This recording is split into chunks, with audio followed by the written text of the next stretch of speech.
You ready, John? Ken, are we ready? Yeah. I call the meeting the Carroll County Commissioners meeting of September 9th. 6th. All right, would you join me in the pledge, please? David, would you like to do the pledge today? Pledge allegiance To the flag of the United States of America and to the republic for which it stands, one nation, under God, indivisible, with liberty and justice for all. More stuff to go in your packet.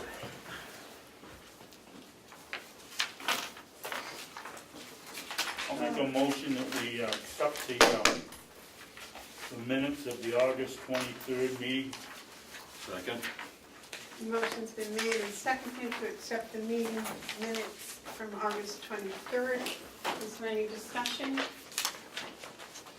No discussion, there'll be a vote. All those in favor say aye. Aye. Aye. Those opposed? All right.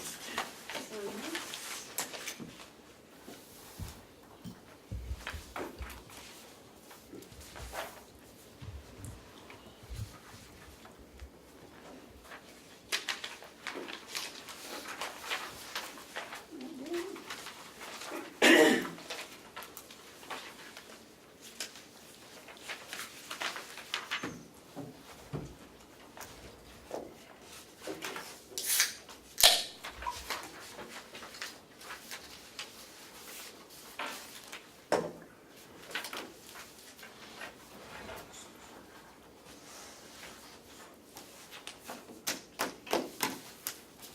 Sir.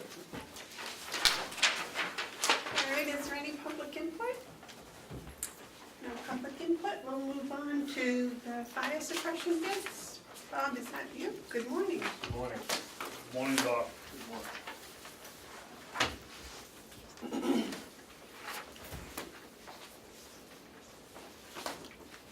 What you got? Well, you have the bids. Oh, Every year we got the bid for our fire suppression systems in all the buildings. What we have is, we've got 4 buildings that need fire suppression inspections annually, and I'm trying to combine services.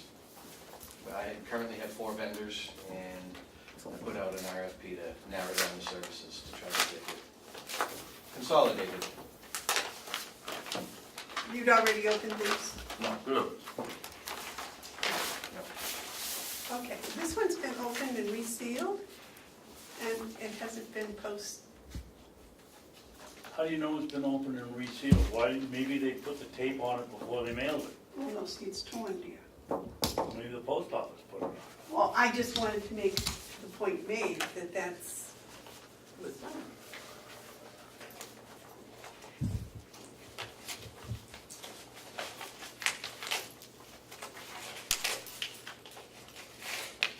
Oh, that's the original, okay.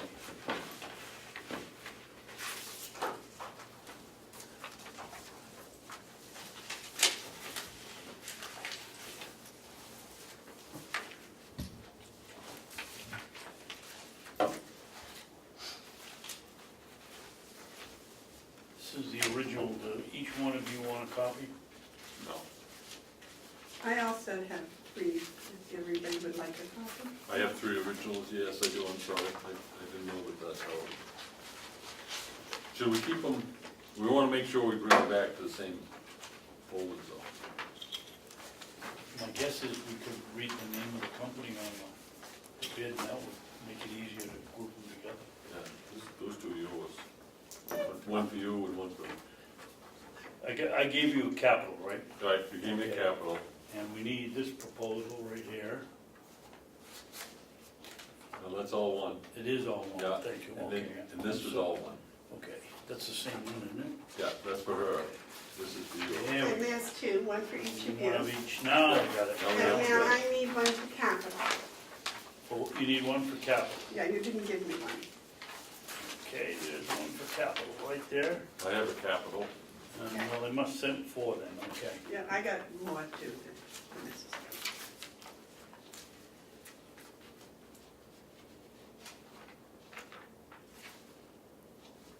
I've got is for inspections only.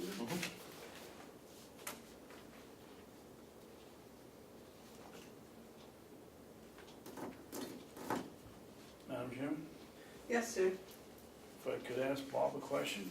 please. Bob, how do we compare these where one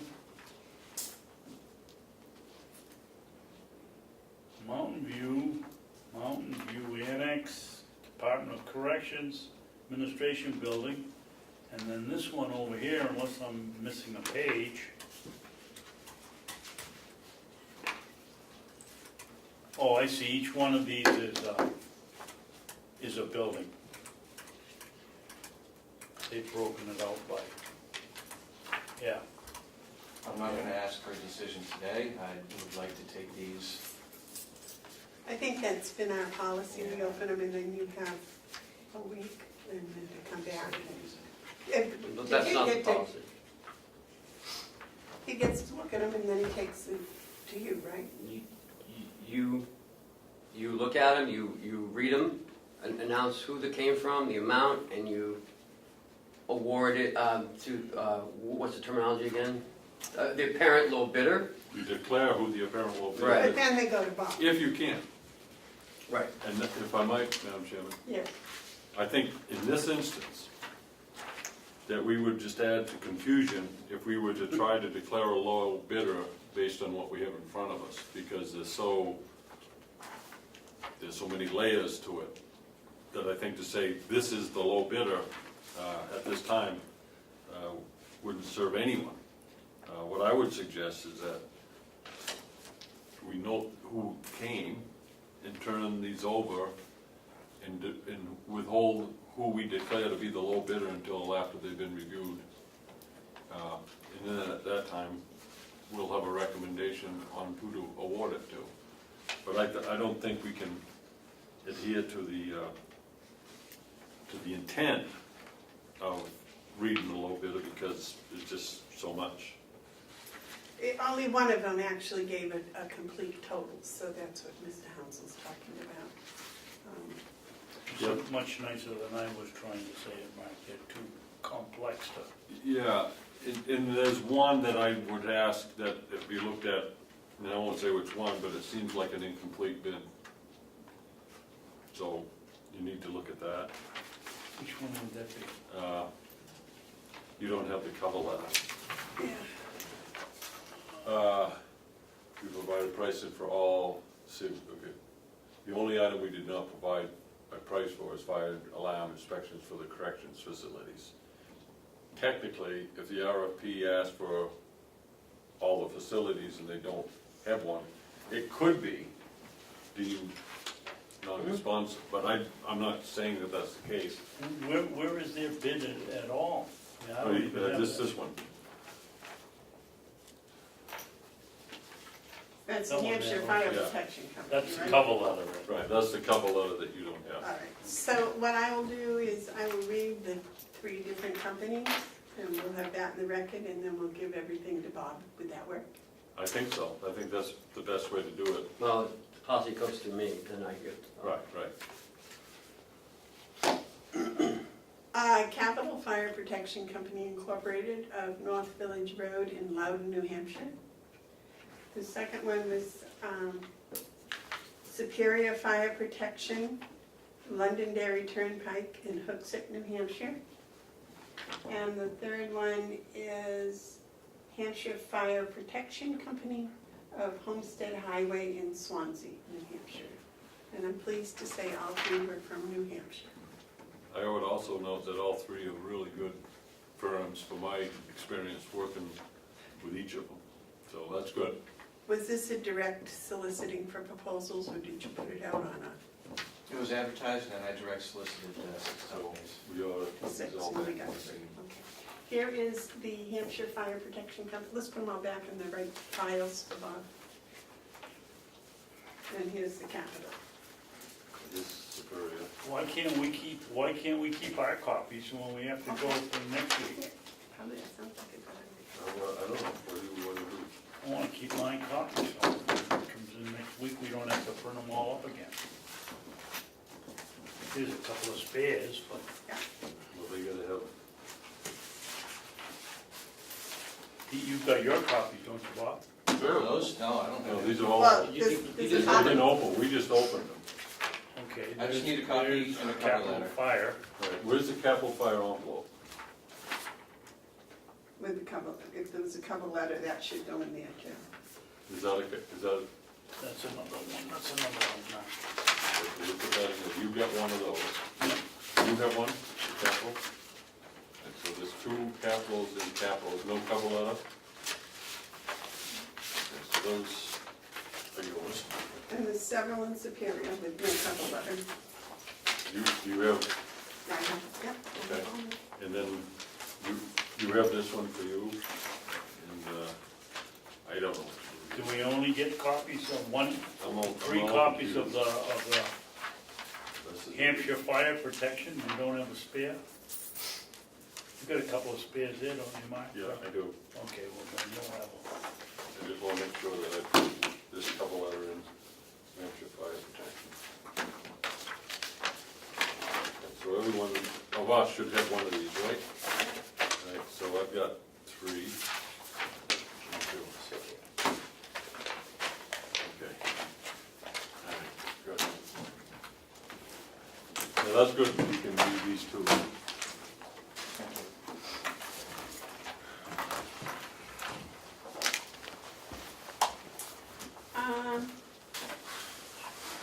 The bids for the registry of deeds. Before we move on, Madam Chair, I would like to, I'd like to keep Bob here for 1 second. Yesterday, at the nursing home in BC, the Department of Health and Human Services walked in for our yearly survey, and the surveyor for life and safety walked around with Bob, from Mountain View community and the annex. And Bob has no deficiencies whatsoever in life and safety. None? None. So Bob did a great job. You know, you don't see that too often. And just want to let you know that Bob's doing a great job. Congratulations. Thank you. Thank It's you, a Bob. team effort, I've got a great group of people to work with, so. Well, It's that's not, good. it's not just me, it's everybody. Would you let your team know that it's much appreciated when we get reports like that? Absolutely. Thank you. They'll be here until Thursday. Yesterday, they rolled in about 10 o'clock. And they usually stay a few days. And from Howard's report, there was nothing found yesterday, but it's the first day. They still got 2 more days. Yeah, we'll wait till they're done. Yep. Good? Do you know they're coming ahead of time? No. Well, that's There's- nice, though, that's nice. There's a certain window that they have to do it in within 18 months. And they were here last year in August, I think, right? Yeah. So it's a good validation. It is. Very nice, very Good nice. inspector never lets you know when he's coming. Thanks, Bob. Yeah, thank you. It's like the safe driving stops. Yeah. They're random, but they tell you when they're gonna do. Yeah. That does make sense. I know. The registry of deeds bid. In your packet, there's a bid proposal for the Registry of Deeds yearly binder purchase. These are, you know, special binders for the registry. So she's direct solicited 1, 2, 3, 4, 4 companies. And it closes, you'll be opening the bids up on the 27th of September. Okay. Good. What does the, Says Carroll County Register of Deeds. oh, okay. It's the same bid as last year. Do we go out for bid, or did she just solicit from? Direct these solicit four because these are specialized binders, and Are those, do you know if those are the same 4 companies she went Oh, to yeah. last year. Last year went 3, she found a new one this year, so this is, so now there's 4. All right, the DOL? Can we wait a few minutes for that? Because I have Terry coming over.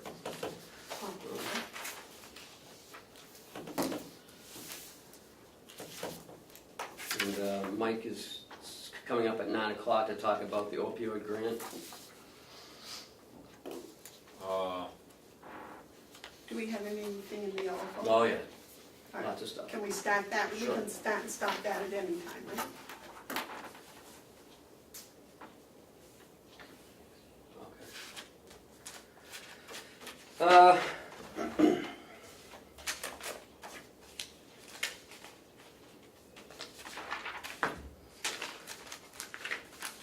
So let's start with the easy stuff.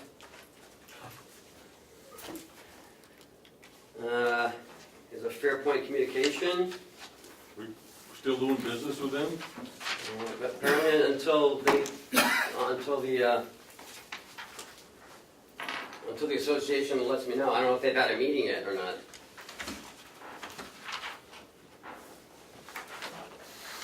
Okay, so, question I have is why are we only paying, if we owe this, why are we only paying this and it's due today? Does that mean they're gonna lose service tomorrow? I don't know, I just got these this morning, so I'm not sure. Unless there's more, is there more information on those pages? Well, I'm just looking at this here. The That's check the is- Hales The location, check is right? for the amount that's due Yeah. today, but the total due is quite a bit more. I'm just curious why we're not paying the whole thing. It isn't a case that we paid last month and the checks crossed in the mail, so we only owe. Now, this is what's due today.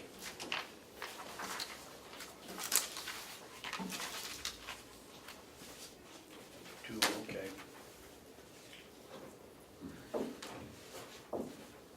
I guess I'd like to know why we're not paying the whole thing.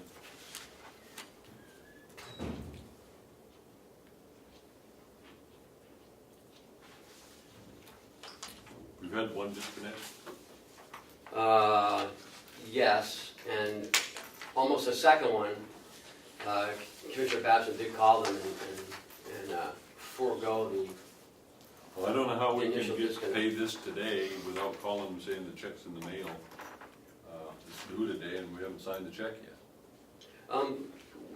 what date is that check dated? Is any, The 25th of August. that's why. All right, okay. So that was Friday, that was last Friday, it was the 1st, so. So it's like, 8, 9, 10, 11 days. We didn't meet last week. Even if we did though, we wouldn't have got it in time. Well, the other Oh, yeah, thing- we would have. Does that bill show when it was mailed? The other thing is that, I'd like to know why we're not paying the whole thing. Okay. This is as of the 9th of August. Yeah. Do you see So that the bill- total amount that's due Fairpoint is $229. $39. $239. So my question is, why are we only paying 87? We might have paid the bill we might have sent the check in prior to them cutting that. When we say Bill? things like might, that means that's speculation. Right, I'd like yep. to know why. Okay, I can find out. I'll talk to Kathy. Okay, thanks. Oh, Well, it may have something to do with the overdue charges. I don't know what it has to do with. But I make a motion that we sign the check for 87, what was it, $87.76. $87.76 to Fairpoint on behalf of Hales location. All right. Second? Motion's been made and seconded to sign the $87.76 check for Fairpoint Communications for Hales location, noting that that's less than the total due amount on the bill. All those, any discussion? Yes. Yes. I would like to amend that to say that something to the effect that we call Kathy Facade today and tell her to call Fairpoint and tell them the check is in the mail so that we don't get shut off. I thought they were shutting them off anyway. Aren't they doing? Not yet. I haven't heard back from the association, so. Okay. All right, motion's been made and seconded to pay the check and call Kathy and have her tell them that it's in the mail. Well, just to make it official, I second his motion, his amendment. His amendment. Yeah. So the motion's been made and amended. Is there any more So discussion? you vote on the amendment first and then the motion. Okay. All those in favor of calling Kathy and having her call Fairpoint to tell them the check's in the mail, say aye. Aye. So now the motion as amended would be to send $87.76 to Fairpoint Communication and have Kathy follow it up with a phone call saying it's in the mail. And find out how much we do owe them and why that's all we had to pay today. Yep. All those in favor? Discussion? Oh, discussion? Yep. No. I love you. All those in favor say aye. Aye. But now I do have some discussion. Yeah. I'd like to know why, if that bill was August 9th, why on September 9th are we just getting a check to pay that was due tomorrow? Well, because I think we haven't had a meeting for a while. Well, when did we get that check down from, what's the date on that check? The date on this check is the 25th of August. Okay, that explains it. So Yeah. it didn't wait till the last minute, that's good.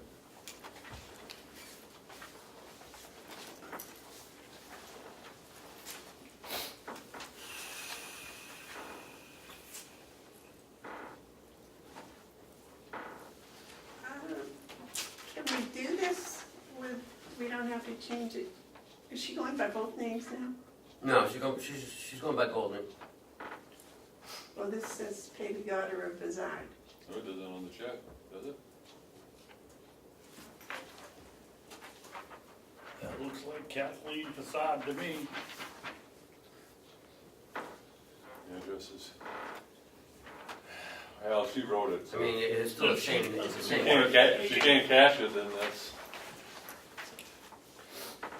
I make a motion that we pay the monthly salary to the, what is her position? Tax collector. Tax collector for the Hales Estate, Hill's location. Hales location.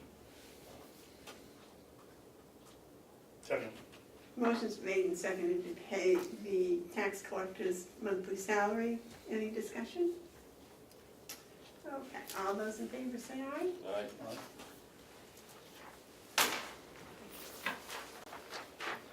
Here's a deposit for Hill's location. Deposit for Hill location. You notice there's a place on there for a signature for the treasurer, is that necessary, or is that just? It's the, It's just the way the Sign form for- comes out? yeah. Okay. Is another deposit? yes, There's another deposit. and there's another. And here's another one? Wow, I thought they collected all their money. Well, you never know. Maybe a motor vehicle. Oh, It's just what it is. Oh, it says on the back. Uh-huh.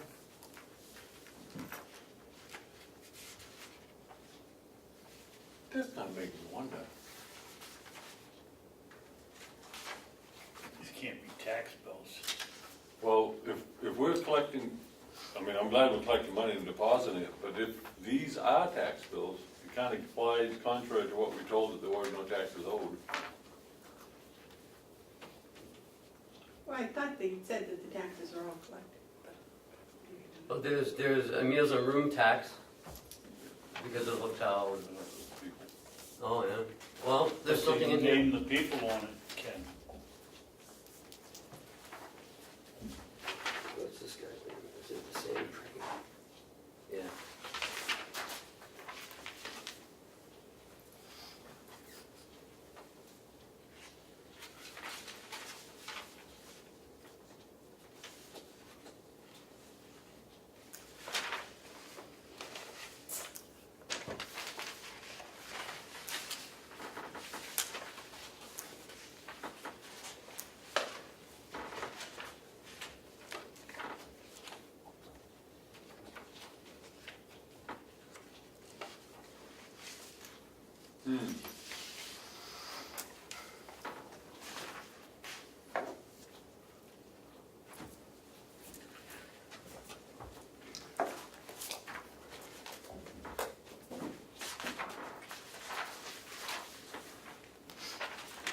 go together.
Was that a tax evasion or was that a? The one I just read? Yeah. No, that was what she did.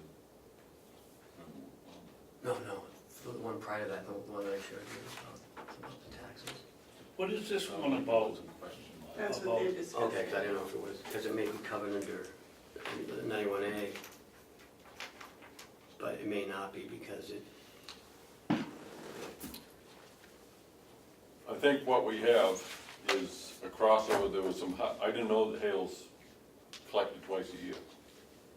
So when we were told that they were up current, they probably were, until the second bills went out, or the first bill, so I think there's a reasonable explanation.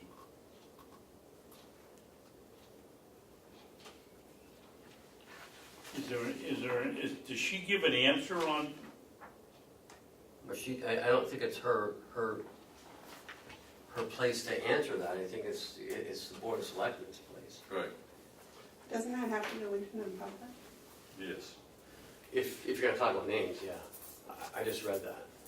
Yeah, we can't talk names.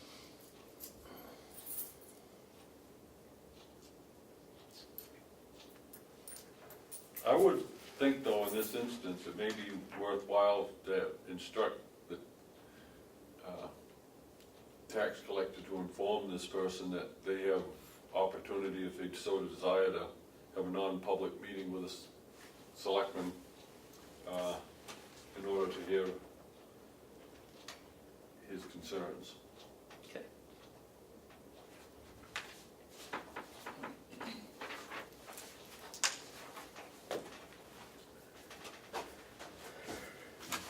Can you do that? Yeah.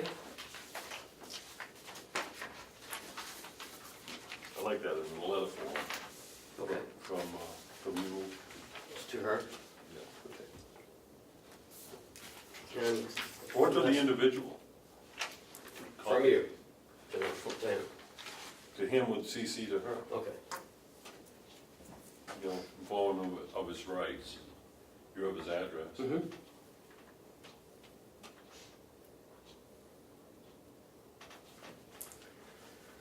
And the last thing, as far as the finances for Hales, is that it's the bank statement.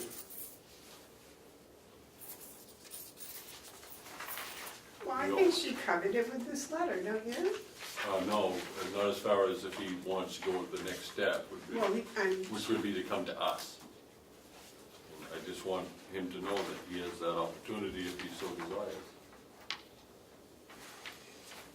don't all taxpayers know that?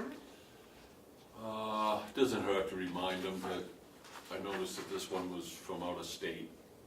It was a second home.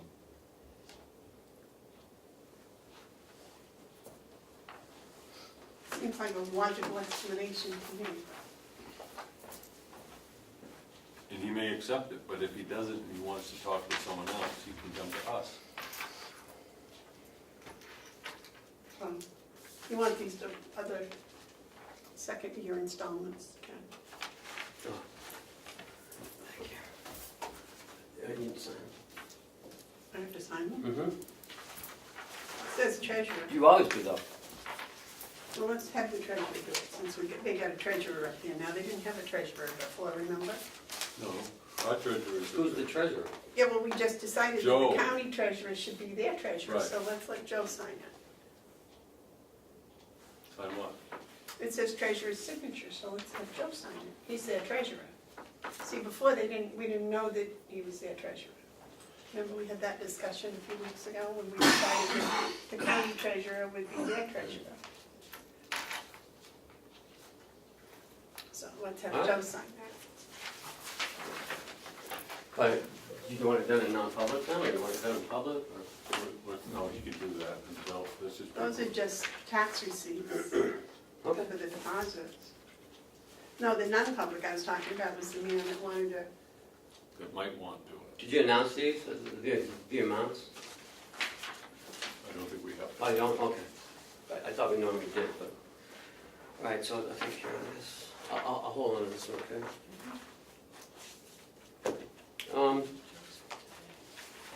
What we here today? has Joe gotten a copy of this?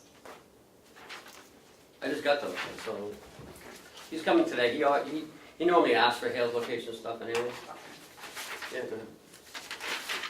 All right, Mr. Here we go.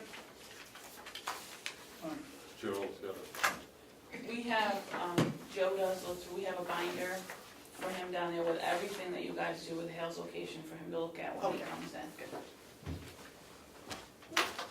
I'd like to hold off Okay. for the forums and go back to the DOL. Terry?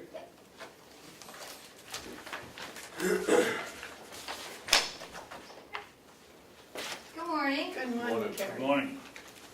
As you know, yesterday we went to our informal hearing with the Department of Labor for the audit that we went through, the 16-month audit.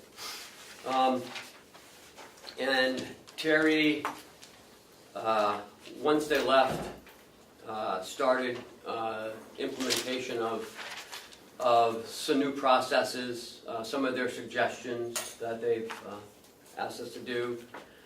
Terry's done a lot of work and presented them with our plan of correction yesterday with the head of the audit investigation, DOL. And the fine was about what, 47,000? It's 48,000. 48,000. And because of the work that Terry did, they reduced it down to $600. So that's what our fine is, $600. What was the $600 fine for? I believe it's administrative costs. Yes. We'll get a letter in the mail that will cover that. So I'm going to let Terry explain some of the things that she did to to help minimize the fine.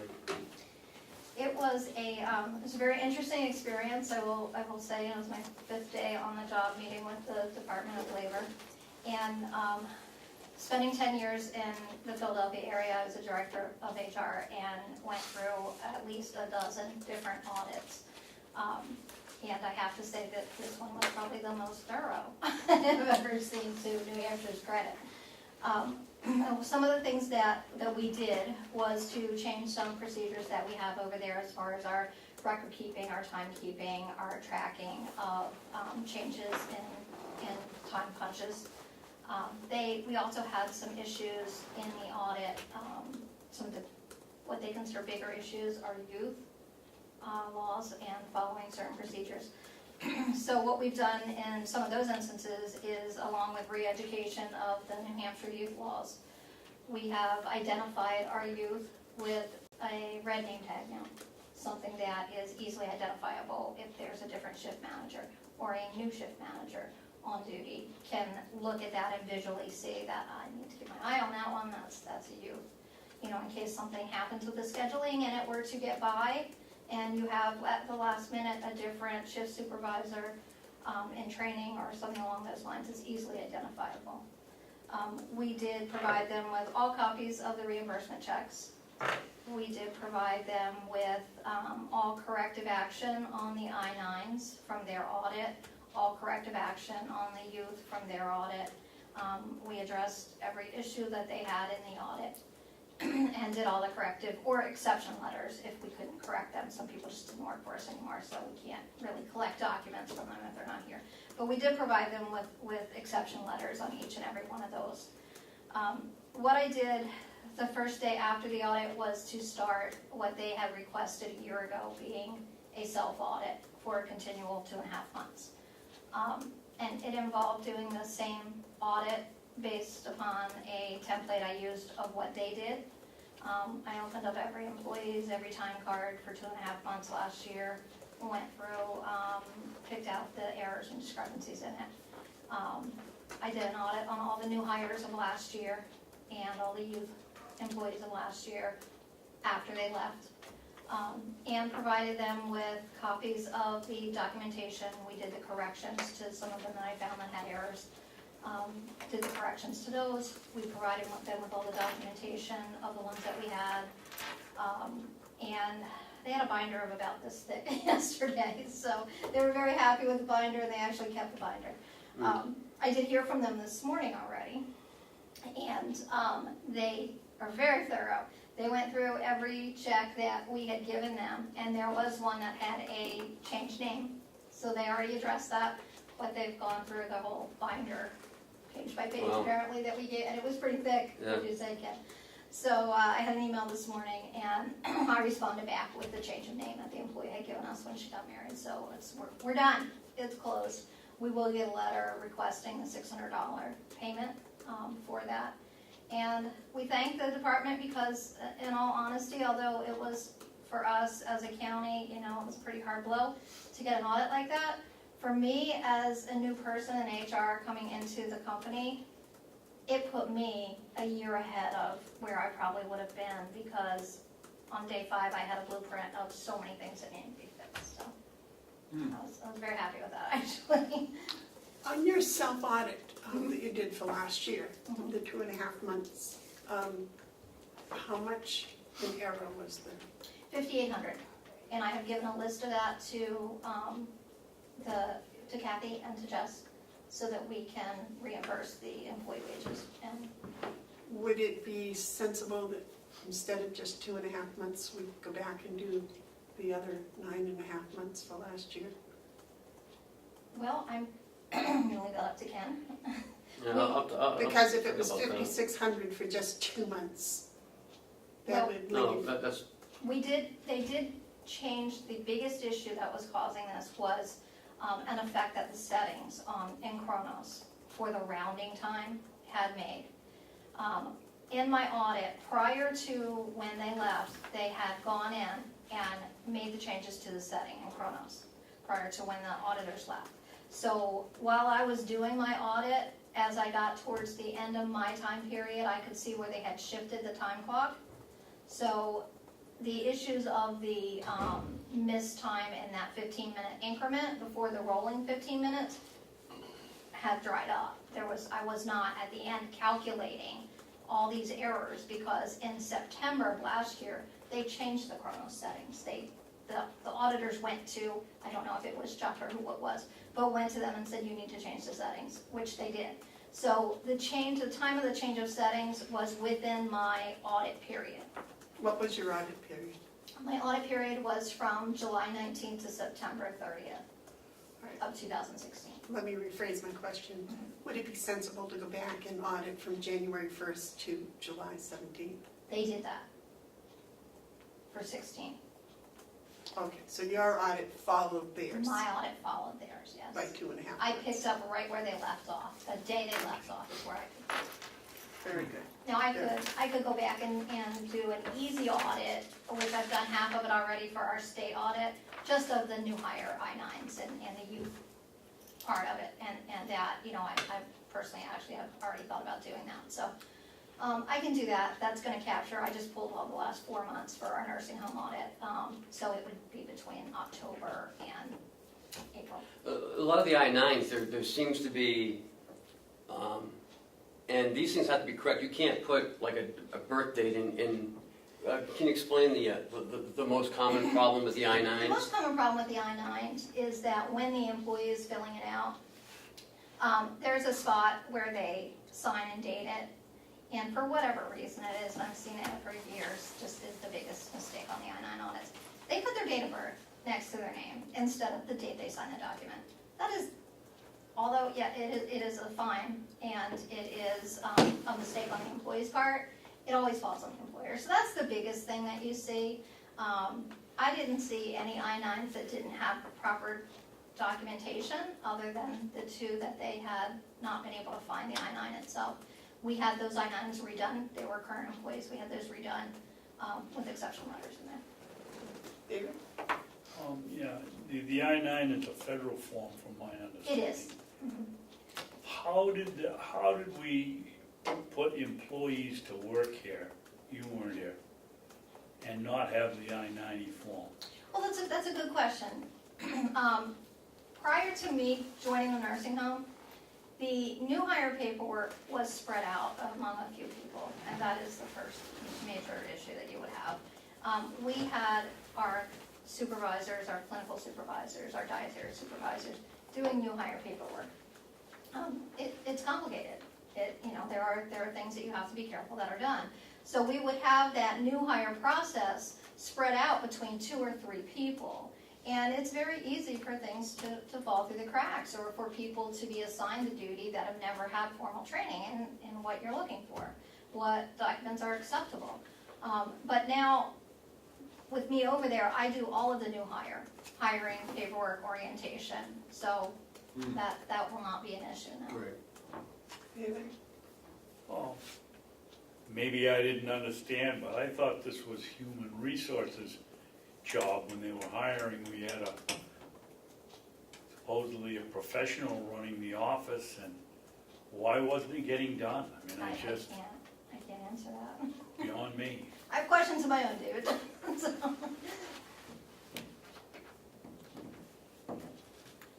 I think it's an amazing piece of work, Terry. thank you. We had a $48,000 fine, and that was a real number. It wasn't something that was made up. It was the result of multiple violations. The state came in, pointed out the errors of our way, and said, this is a legitimate fine. But because of your work, and your diligent work, and complete and thorough work, you're able to reduce that to nominal. But in the return for the $600 that we will pay in fine, and appropriately so, we've also increased our knowledge and learning and understanding of how to proceed going forward. Absolutely. So the whole process actually brings us to a much better place. And I think, whenever the state comes in and levies a fine, my first reaction is, oh, sons of guns, But in reality, you working with them has made it better for the employees, which makes it better for the county, which makes it better for the taxpayers of the county and everyone. So congratulations and thank you. Thank you very much. That's a real achievement. I figure it's $600 on a lesson well earned. Well, and Terry is the advocate for the staff. The staff go to Terry now, and Terry's establishing a great relationship with staff, and they feel comfortable going to you with issues and problems, and we are looking at other ways of doing things. We don't do things the old way anymore. We're looking at more efficient ways, getting people more knowledgeable into those certain positions that we need the help and knowledge. Terry is very knowledgeable in HR, in benefits, in computers. So she's an asset to us, a real huge asset. Thank you, Ken. I think we have a phenomenal staff over there, and watching them every day care for our residents. My hope is that we can be as good to them as they are to our residents, and that's my goal. Would it be sensible that every year, at the end of the year, that you do a 2.5-month spot check someplace in the year? I am a big advocate of doing spot checks and checks and balances and doing self-audits. So that's something that I will continue to do, not just in the labor part of it, but in other parts of it, and trending absences and call-outs. And, you know, I believe that doing self-audits is big. You don't want to be caught off guard. That's true, and, you know, people, especially when it's their pay, it's their paycheck, that's pretty important. You know, it's not like we're paying everybody over there $100 an hour. No, and we have a mountain to climb over there. I think with some things that have happened and the perception of the staff. And I can tell you that we're already seeing, even with, you know, things that have happened recently, we're seeing a shift. And I can't tell you how many of the employees have came to me and personally said, thank you for being here. It's so nice to have someone here to go to and to get our problems fixed right away and to get corrections done right away. And Now, are you getting positive results? Do you feel you're getting positive? oh, absolutely, yes. Mhm. Yeah. Very good. Yes, Mark? It's great that you're the advocate for the staff. It's been needed, and to have it in place is real good. From this perspective, we need to hear from you, and what you've done is you have, the times that you've come here, including today, you come in with your issues, but you don't come in with drama. You come in with a professional approach, and I don't have to worry that there's secret things being done in the other room. I like that about you. You're straightforward, you're professional, and obviously you're very kind, because you wouldn't have staff coming to you and thanking you if you weren't kind. They're a great staff. We have a great staff over there, and they waited a long time, I think, to have someone there to help them. And the communication between the two buildings is, I think, 100 times better than it has been, that many of them ever remember. Kathy and Jess have been great at, you know, when we need something done, they jump up and they get it resolved. And there's a shift. You can actually feel the shift over there right now with the employees. We have a ways to go, and one of the things that I'm doing right now, and I can really jump into it now that the audit is done, because that was taking up a lot of time.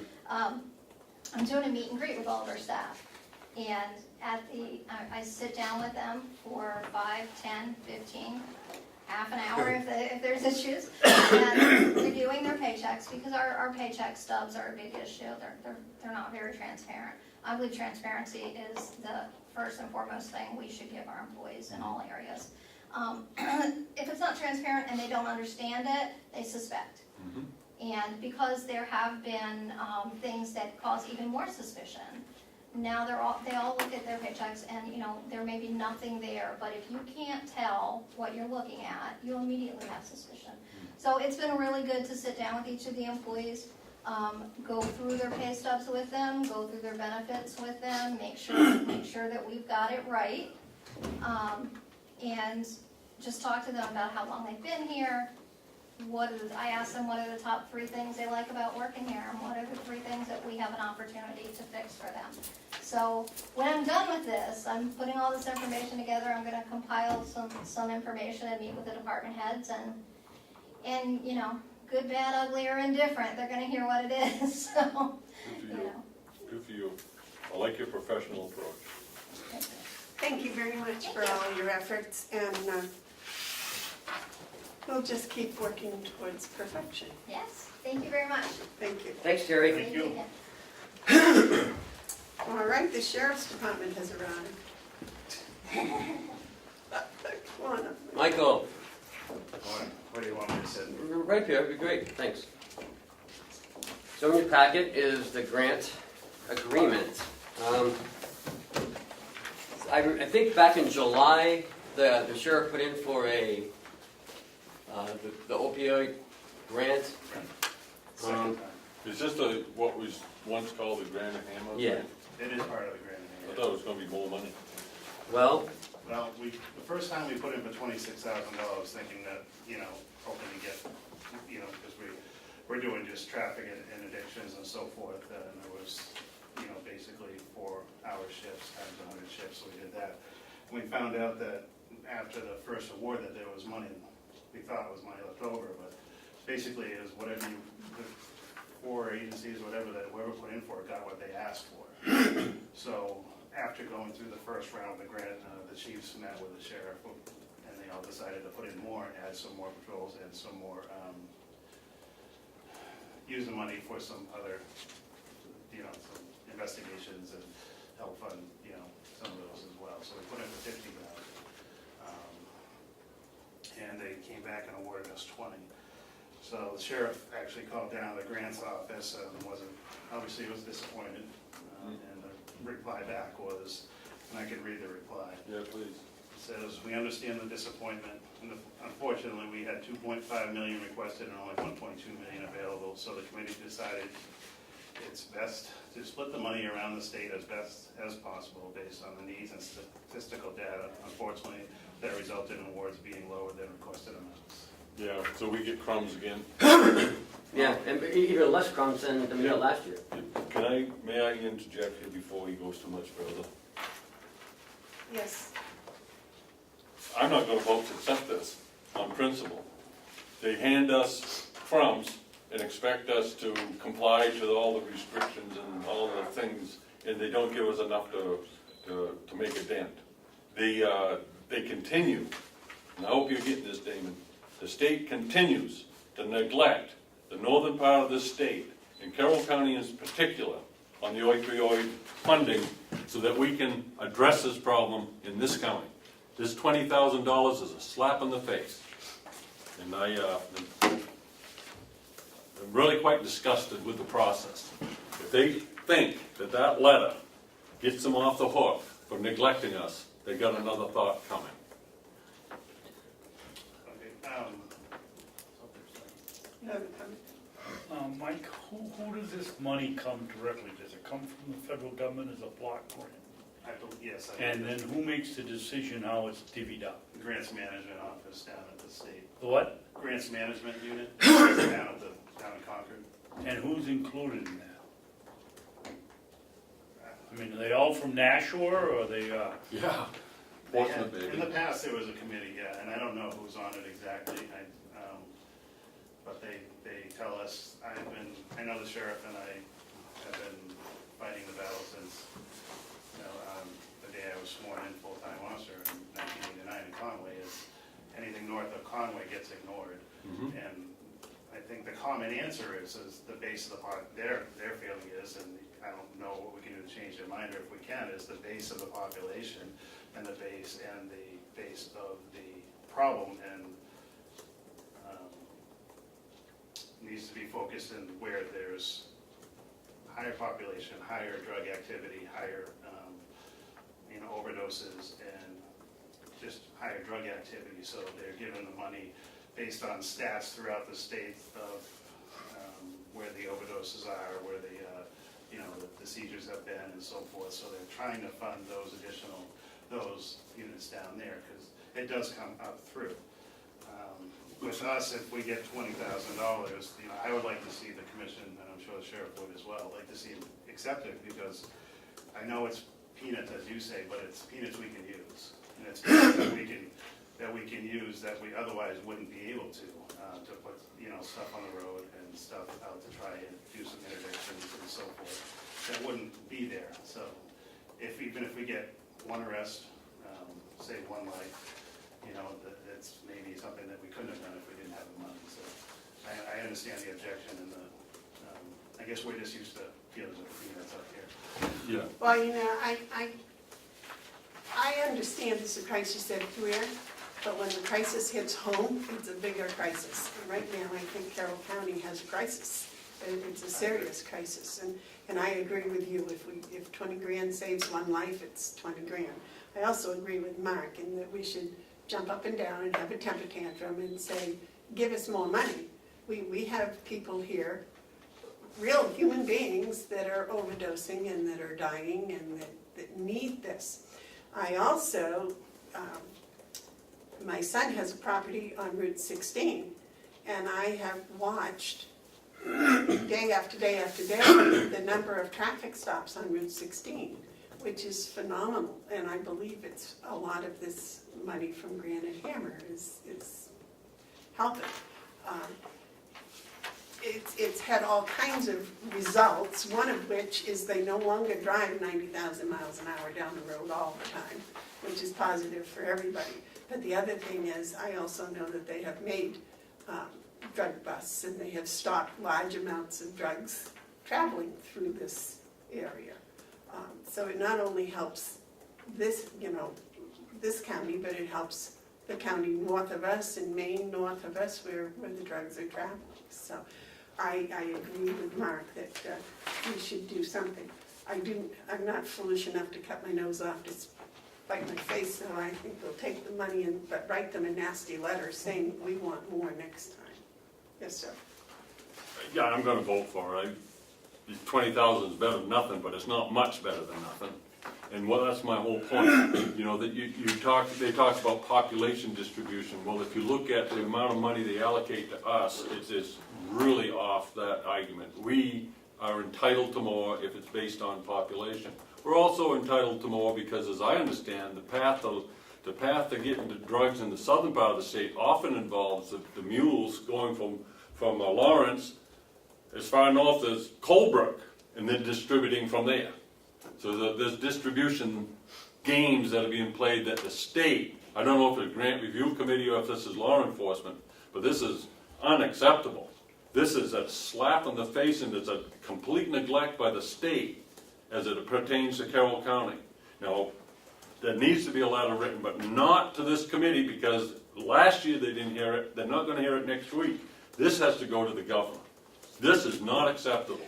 If we have this opioid crisis going on in this state, then that means it includes Carroll County. And how do they think that we can combat it when they don't give us what we're entitled to? Because they have political connections in Hillsborough, Rockingham, and Merrimack County. They get the money. We don't get the money. Our people are hurting.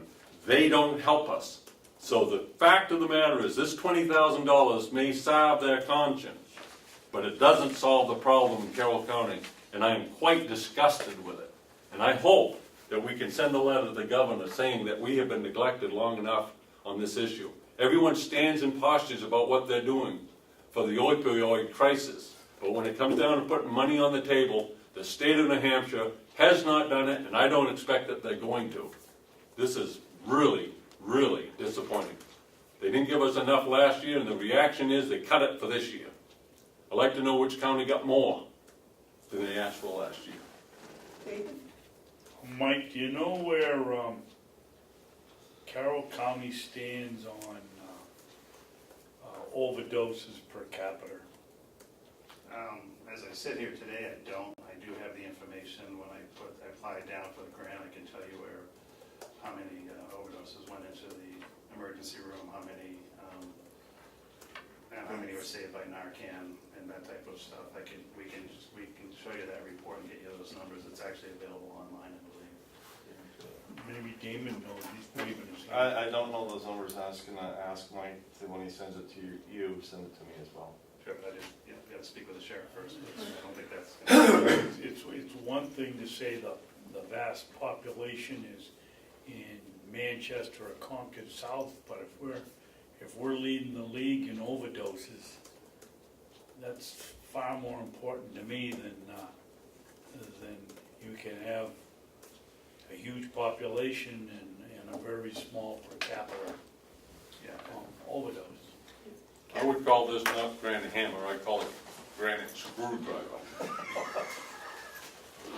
Well, there's your headline, Damon. Ken, you had a comment? So this 20,000, this large amount of money, Yeah. is for 13 towns, including, and 14 counting the sheriff's department. I've What talked do to they the police expect- chief, they laugh at this. What do they It's not expect to do helping. with out of 13, 14, agencies with They expect us to $20,000? do it on our tax rolls, because we're not going to neglect the people and not do what we have to do through law enforcement. The sheriff's department has my full support as they go forward with this. But it would be kind of nice that this grant money that's entitled to every person in the state, regardless what county you live in, should become available. And I'm tired of being treated like the poor red-headed stepchild of the state. They're neglecting us. You don't have red hair. Okay, Mike, I think, can we now entertain a motion to accept this one? I'll vote for it, I'm not making the motion or seconding it. Is this money gonna go to salary or equipment or what? It's, How are we gonna use it, Mike? it's not equipment, it's based on when you are doing a drug investigation or drug stop, or a 4-hour block or 2-hour block or 6-hour blocks of the drug and addiction stops in a certain designated area that we designate as, high intensity. It's paid out at an overtime rate to the person. It has to be an overtime shift. It has to be something that's going above and beyond what you're normally doing. So it's an overtime rate, and it does compensate for everything on the overtime rate, the workman's comp and everything, so. So for the $20,000 to 13 or 14 towns, that's a little over $1,000 a piece. We gotta pay the law enforcement overtime, and the overtime benefits that go with it. I don't think we're I gonna. mean, we get nothing out of it. Right, and I don't think, I'm positive, we're not gonna divvy it out. I mean, the sheriff is the one divvying out the money, but what he's gonna do, as he did last time, is meet with the chiefs at the monthly meeting and say, okay, this is what we have, how do we wanna use it? And as a group, they'll decide where it's going, but we facilitate it.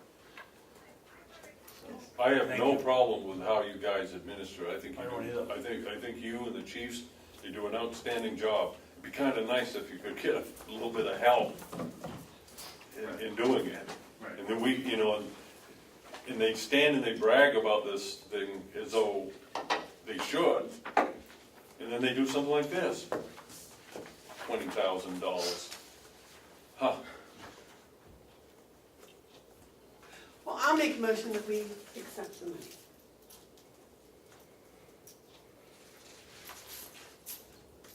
I'll second it. Motion's been made and seconded to accept the $20,000 grant. All those in favor? How about some discussion? Oh, discussion? I thought we had it. Well, I think that if we're gonna vote for this, obviously we should follow up with a letter to somebody. And if we're gonna vote for it, I wanna make sure that the grantors realize that we're not happy with this. We're only getting $20,000, it's going out at overtime rates. Some communities aren't gonna get any help. The sheriff's department and the chiefs have done a wonderful job allocating the money where it's needed, and hopefully it'll continue this time. But it's still not very much money. And I think we ought to protest somehow. Agreed. Yeah. I think we need to send a letter, and I'd like to have one drafted for our review for next week, and I'd like to participate in the drafting of that letter, if it's all right with you folks, and have Ken do it, but I'd like to participate in it.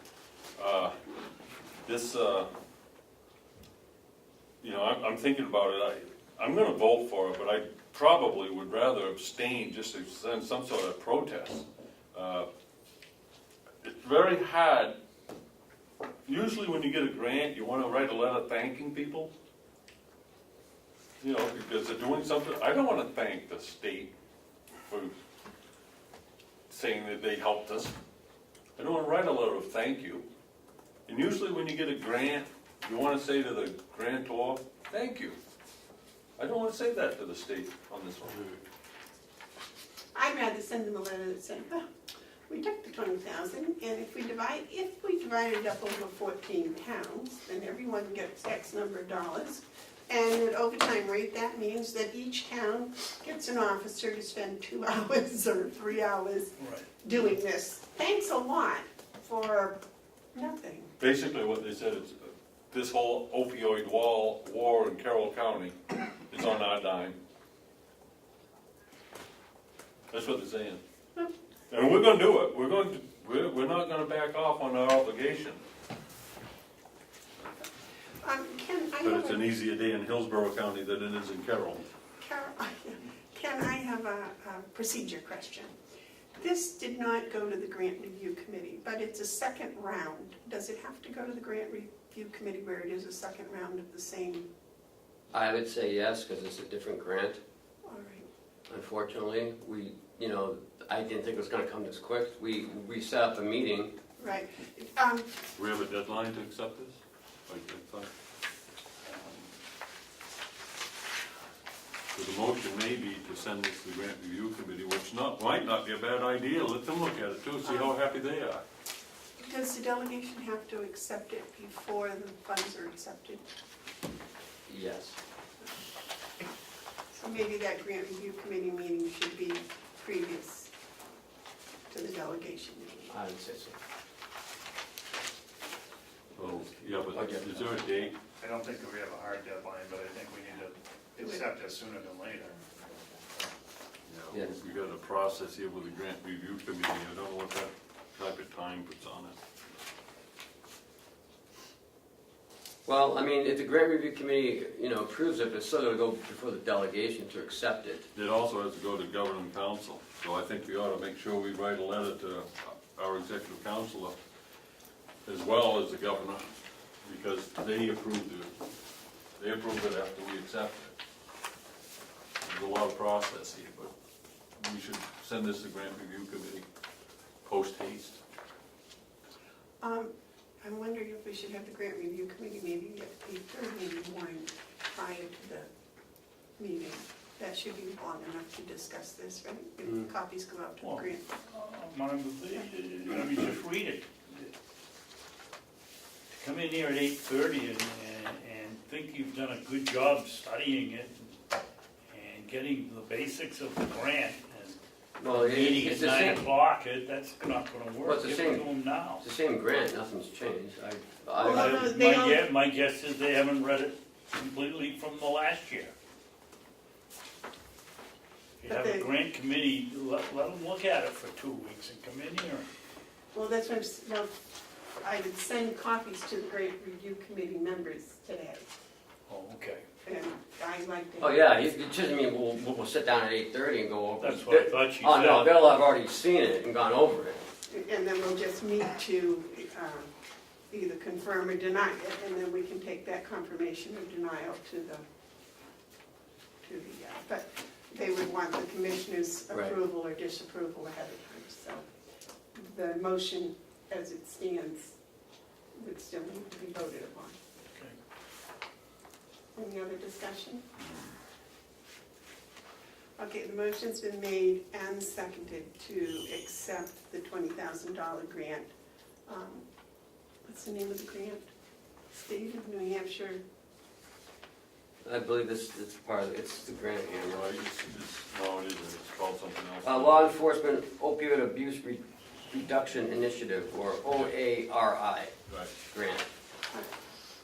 All those in favor of accepting it, say aye. Aye. With this appointment, yes.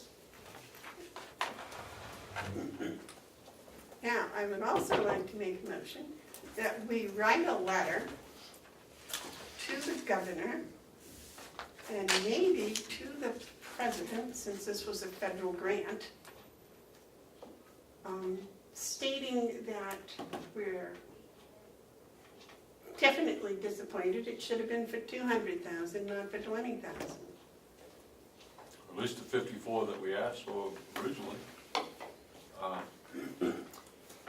Yeah. I think what we need to, was that a motion?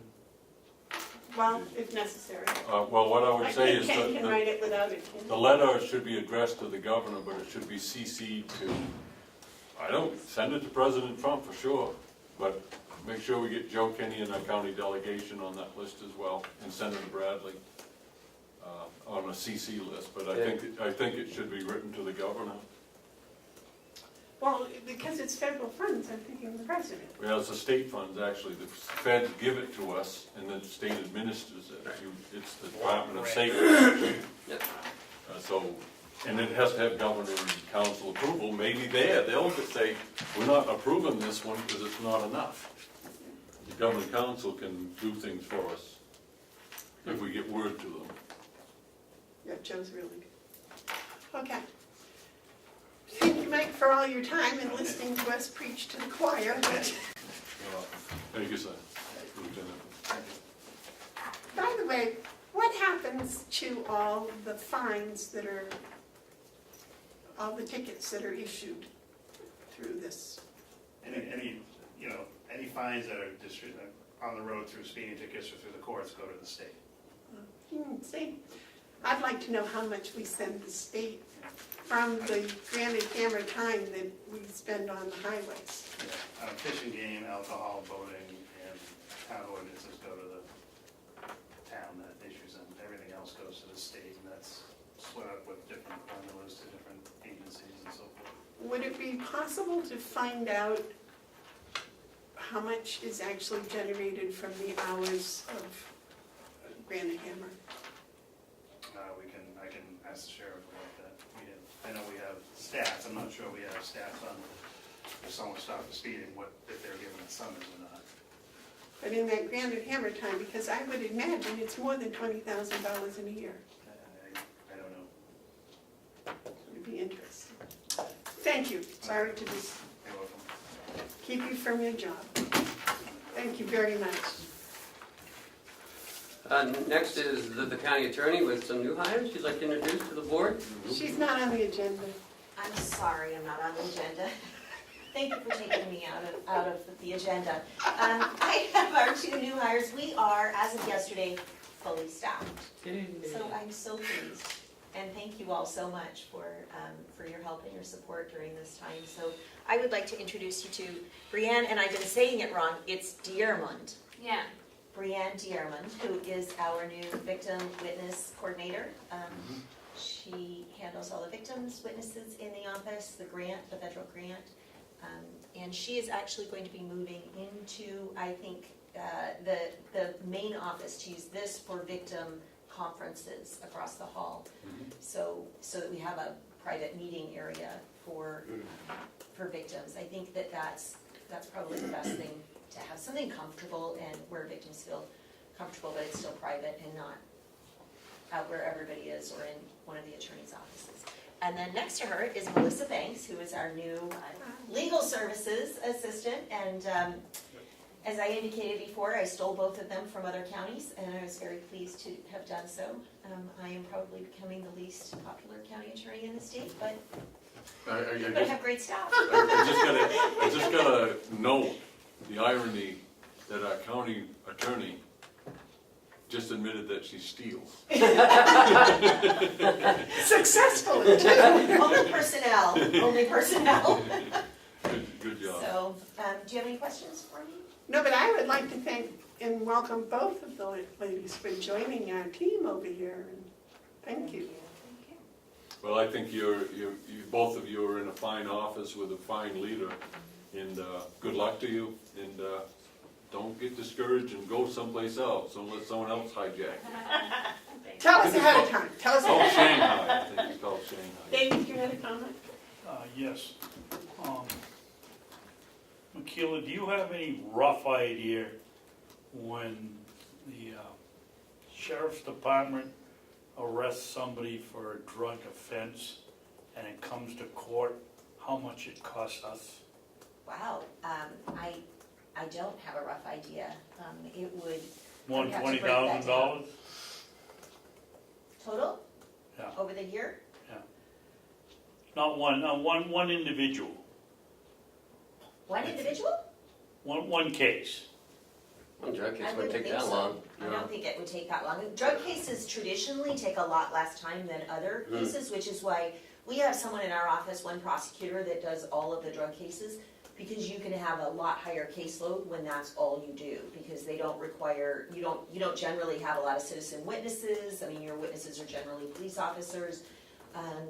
The motions are pretty much the same, so you have boilerplate responses that you can just plug your facts into. It doesn't require the same level of scrutiny that some of our Well, we other just got cases. through talking about a $20,000 grant for total county. And if we arrest one person and we get $20,000 from the state, but it costs us $10,000 to do the case, every time we arrest somebody, we're going farther in the hole than, I mean, it's just ridiculous. I wouldn't think that it would cost us $20,000 for one case. Our, No, our I drug don't think it prosecutor is, has but quite a bit of, a number of cases, well over 100, I think. So we do a lot, and when I said it, not the same level of scrutiny, that's not what I meant. I meant, obviously, we put the same level of scrutiny on it with regard to the constitutional rights of someone, but I just mean it doesn't require as much work per case because they're all very similar in the way that they play out. Do you plead out a lot of them? Yes, we do. So if there's a fine that's paid, for whatever drug case it might be, does that fine money go to the state? It does go to the state. Okay, that's all you gotta say. Is there any way I of don't wanna finding draw out you how- into a political. You are drawing me in here. No, I'm not. I You're said you don't You're have to- pulling on me cold. I feel like I'm back in law Is school. there a way to find out how much that money in fines would have been in the past year? I suppose I can make some inquiries for the commission if you'd like me yeah, to. that would be nice That'd be to good know. information. That'd Okay. be nice to I don't know if I can find out, but I can certainly ask if I can find out. Well, That it'd would be very nice. and again, you don't need to comment on what I'm about to say. It'd be interesting to see how much the state gets back for the $20,000 Exactly. tip that they give us. Well, that's what I was getting If at. you're looking at it based on money, Yeah. that you don't want to get drawn into this. I think Michaela should allow these two young ladies to maybe say a little bit about themselves Oh, yeah. and some of their experience. I would I'd love love to hear to. it. Yeah. I'm sure that they're not Thank very you, happy Ken. about That's that. all right. I like putting people on the spot. Leanne, why don't you come up here first? Thank you, Ken. This is a hot seat. No, that would be this one. You're welcome to it. So I'm Brianne. I worked at Rockingham County Attorney's Office for the last 2.5 years. Before that, I was an intern in their victim advocate program when I was still in college. That's when I decided that this is what I wanted to do. They have 3 victim advocates in the office, so when I graduated, I became a legal assistant there, and I learned the ins and outs of the judicial system so that I could better understand it and better explain it, and now here I am, and I'm ready to go. Nice, very nice, welcome. Yeah. What college? UNH, UNH. Yeah, my son just started there last week. he's gonna have a good time. Yeah, that's what he said. He's having a good time. Yes. Welcome aboard, and I can tell that you're kind of enthused about it, and that enthusiasm will carry you a long way. Okay. Next. We'll replace Are we you. switching? We're switching. Okay. Okay, thank you. I'm not sure how far back you guys want me to go. I actually, when I was 14, I watched Judge Wapner on People's Court. Here you go. And I thought, wow, that was really cool. So that kind of drew me in. And then that year for school, we did a project on what you want to be when you grow up. And I said I wanted to be a judge. And I can't remember his name. But I wrote a letter to one of the judges here, and he responded, and it was a big deal for me in my school. And then I just always knew I wanted to be involved in law enforcement. I was in the Air Force as a cop, and then I just started going to school. I moved around a lot, so I went to school in California, Colorado, and then I was hired on by the York County DA's office, and I just loved the work. And then I moved to Porter, and then when I saw this job posting, I was like, this is meant to be. So I was very excited about it. Can you explain what you do? I mean, victim advocate was easy for me, but Oh, so what I do is, one of the big things I do is discovery. So when I get the reports in from the police departments, I go through and remove information that shouldn't be shared. And then I bait stamp it so everything gets a number. And then I'm responsible for handing it over to the defense attorney, the public defender, is the main thing that I do. And then I keep contact with the PDs to make sure we receive all the information from them that we need, yeah. as well as get the results, drug results in from the labs, and maintain and open up cases and put everything where it's supposed to be. Sure. So when the attorneys go to court, they can access all the information that they need. What's your title again? What's, just to help me out? Technically paralegal, is the more Okay. common one. But you said it was something else. Legal Legal services. services assistant, we just did that for Okay. the emails. It was easy to do Legal service- BSA oh, okay. and LSA. I can see so- why you would call it that, that makes sense. Yeah. Well, that's pretty involved, detailed, precise work. Really? And you've Yeah, been no, doing it I for- love it. How long you been doing it for? About a year and a half. Yeah, And then I worked, when I had my family, I was working in a law firm in Denver. I was doing personal injury. mhm, So it's not, personal injury is not the same thing. It's, Sure. you know, the criminal law, it's two completely different Yeah. entities, so I don't really compare them. mhm, But I was a paralegal doing that for about a year. yeah, And she has required like very little training. Within a very short period of time, she just picked it up and was looking for more and more. Most offices have one paralegal, legal services person for each attorney. She has 5 attorneys, and she's handling the workload just fine, so you're fully staffed now. we are fully staffed now. I hope everyone stays well and They will. healthy and with us. I will, that's the plan. If they're smart, they will stay with her. Well, they seem quite smart. They Nice to are. meet you, Thank both you. of It's you. nice to meet you too. Thanks, Mikhail. Thank you.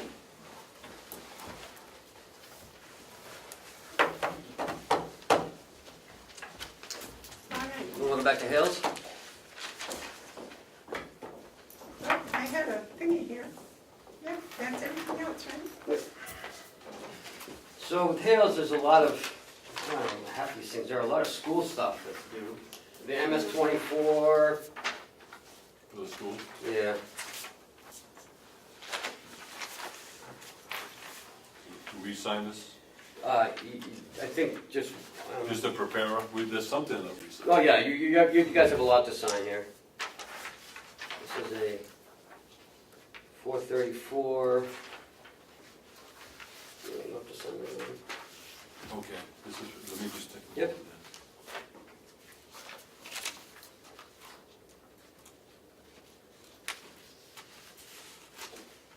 Okay. All right. Okay. Well, this is a great government form, only what we pay for revenue, or pay for a student, but it doesn't tell you how many students or how badly.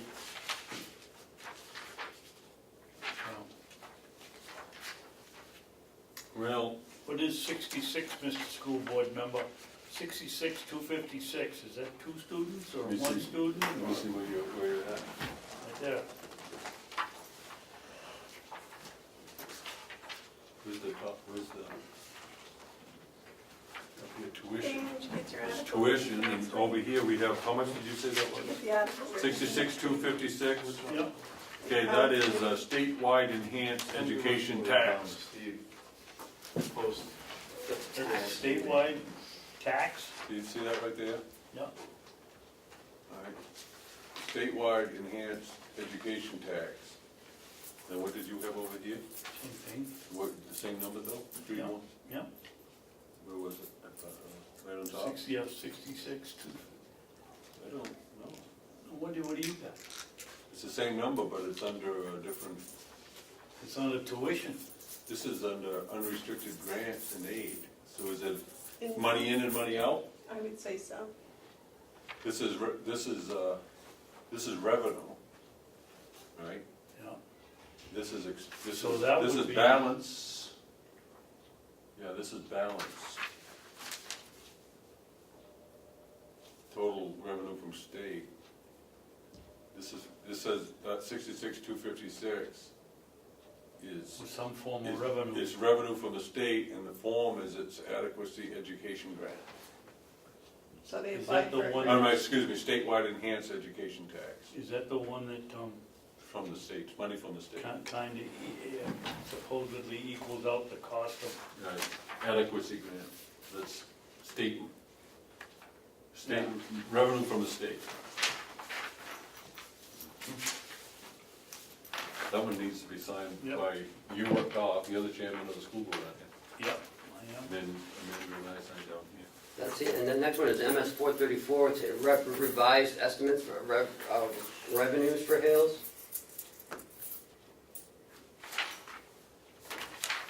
Now, are the kids going over to Frederick this year? No, Next year. yeah, not till 2018.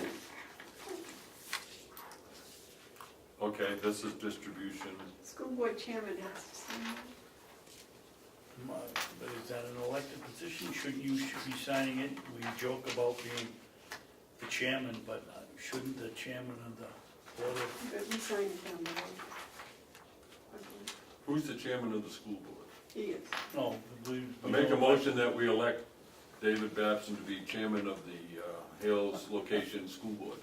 Well, I'll second that, but I think we've already done this before. Well, let's but do it that's okay. again, so. And there'll be no discussion. All those in favor say aye. Aye. Aye. I'm signing it. Aye. Mr. Chairman of the school board? 9, Talk about being bulldozed. 9 what? 9, 6? 6. Tomorrow's my son's birthday. Full moon, Okay. school budget.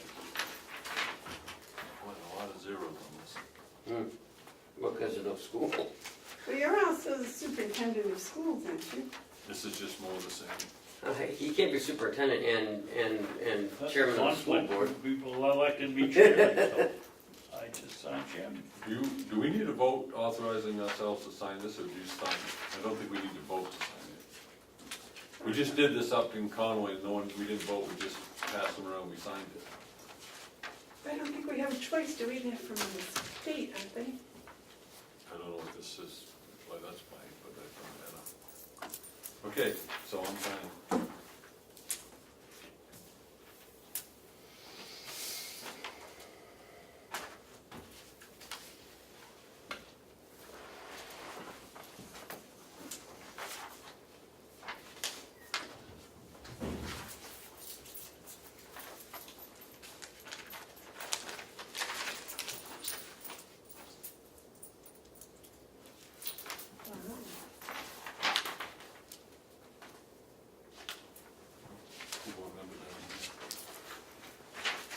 We have a school district clerk. She would be, wouldn't she? You might want to elect me to be school district clerk. I'll make a motion that we elect Commissioner Hounsell, school board member clerk. I'll second that. No discussion? No. All in favor? Go. Aye. I Aye. make a motion that we officially add the title of superintendent to David Babson's role as chairman. Sure. You need to sign superintendent. No discussion? All those in favor? Aye. Aye.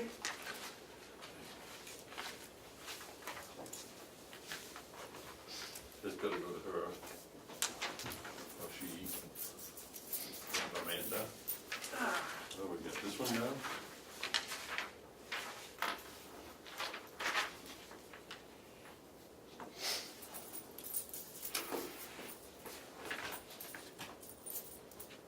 You want anything on this date, or you, I'm gonna put it in anyway. 2, 4, 7. You've got 2 places to sign here. Here and there. You're gonna tell your pal up in Conway, I expect you. You just stack them, I'll get them, Right. they're all signed. Superintendent's meeting? I will. Statewide superintendent's meeting? Well, should we pay the dues to the Superintendent's Association? Sure. Why not? This has to go to you, signature. You gotta check and make sure we sign them all. Well, Cheryl, she's really good at that. There's nothing usually gets by her. Oh, she's almost behind me. Amy, do you want a cookie? No, thank you. Yeah, it's pouring. Real good. Had a bunch of orders. Mark, you have to sign this.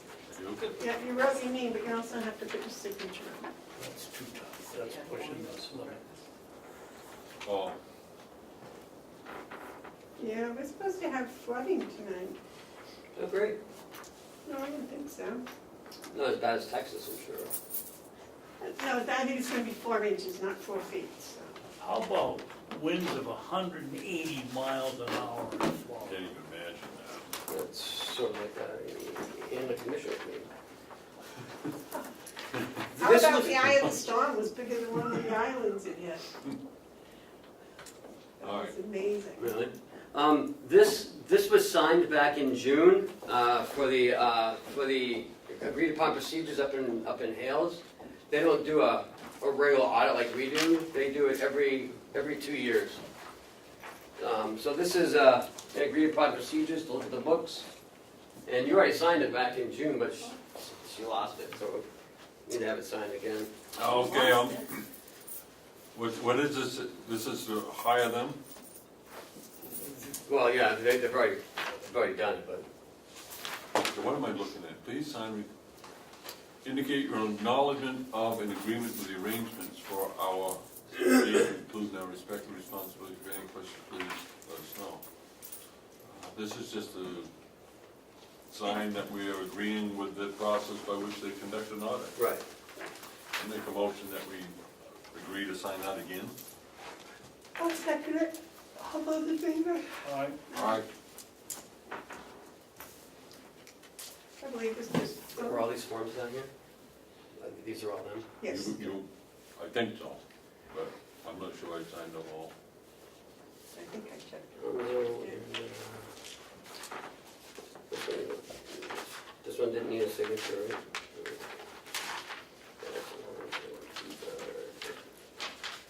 This one did not need a signature.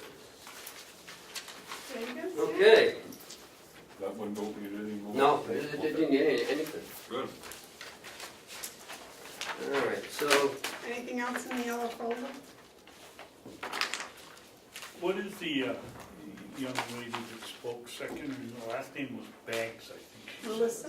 Melissa? is it? Oh, no, that was signed. Administrative updates? Okay. Received a letter from the state about the drug court. They've gone out to bid for a provider, and they've sent RFPs to Northern Human Services, Road to a Better Life in North Conway, Green Mountain Treatment Center in Effingham, Tri-County CAP, Tamworth, White Horse Addiction Center in Center Ossipee, and North Country Health Consortium in Littleton. They will get back by September 14th, and then the state will award the bid. So it looks like we'll hopefully be up and running by November anyways.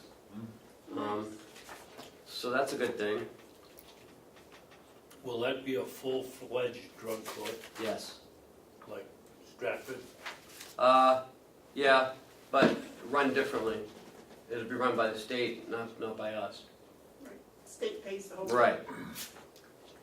Jill, I'm not by us. In your packet, I believe, we have, there's a DOT meetings set. Is it in your packet? Yeah. Okay.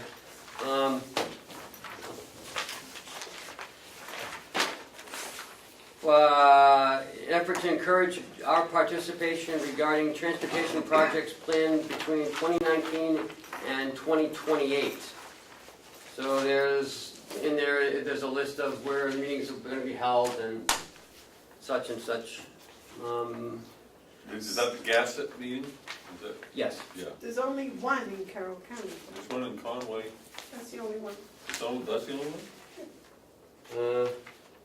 Londonderry, Errol, Berlin, Conway, Keene, Lebanon, Dover, Rochester, Bedford, Concord, Littleton, Laconia, Newmarket, Hampton, Peterborough, Manchester. Yeah, there's only one. So I expect the one in Conway is going to be very well attended. It didn't say what they're discussing. They'll be discussing the upgrade of Route 16 through Conway Village and intersection, and probably some upgrades to the again neglected East Conway Road. And now hopefully they'll even pay a little bit of some attention to the mess at past the Conway Road. Well, no, this says they're talking about the 10-year I plan. don't understand what they're talking about. I've been around the 10-year plan for 30 years. And I know what they're doing, and it's good that they're doing it. But basically, it's an opportunity for us to explain to them the needs of our county. So, you know, it's a big meeting, it's a big meeting, I hope the three of us can attend, because it also, there's a rotary being proposed Yes. this year? They're gonna start that, I think, next year. They are doing that one, that's Yeah. not on the tin, that's Yeah. Oh, Rotary where? Right at 171 and Oh, yeah. 128. I was wondering if it was needed until a couple of weeks ago, I went out there, I was out there a long time, it's needed. There's a lot of accidents there. Yeah, I can It's see Why? been that. here 40 years, I bet you I've seen 25 to 30 accidents, No, I hadn't seen it before including until some the other deaths. day. Deaths? Yeah, Who's deaf? including some. Oh, deaths. This is deaths. Siemens will begin the energy audit on the 19th of September. Bob and I will meet with them prior to them starting.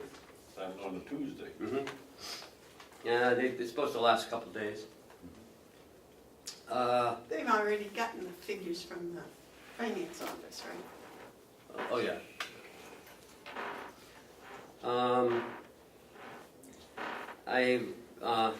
I'm gonna keep you guys updated from now on because I'm starting to get more and more of these 91A requests. So I've received a 91A request.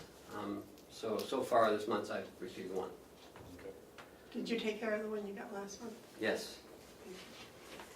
I start the first hearing on that commission on 91A stats is tomorrow, Oh, so I'm looking forward to that. and that's in Concord, right? Yeah. I received a call from Primex. Apparently there was a bus accident last month with our residences involved. But upon further investigation by Primex, they found that they don't see how that could have happened. The person claiming the damage, it's not lining up with what the damage to the vehicle is in the bus. They interviewed the 3 employees on the bus, plus a couple residences, and Primex is going to deny the claim, so I'm not sure where that's going to go. Who made the claim? A private citizen, Okay, all right. Claims the gotcha. bus hit them? yes. But apparently the bus was stationary the whole time and wasn't even near him. Well, we'll see how that goes. Yep, I just want to update on it. I have a question for the board. At the delegation meeting 2 weeks ago, it was brought up by the recording secretary, Melissa Siemens, about a report that she wanted me to do, or they wanted me to do, in regards to the DRA audit and the performance audit. Representative Muttenberger asked about the performance audit, and then Ms. Siemens also brought up the DRA audit. So I don't work for the delegation, I work for the Board of Commissioners. So my question is, do you want me to create a report for them on those 2 items, or I don't know? I can't remember what it was they asked. I do. The performance audit's one from 2014. 15. Right?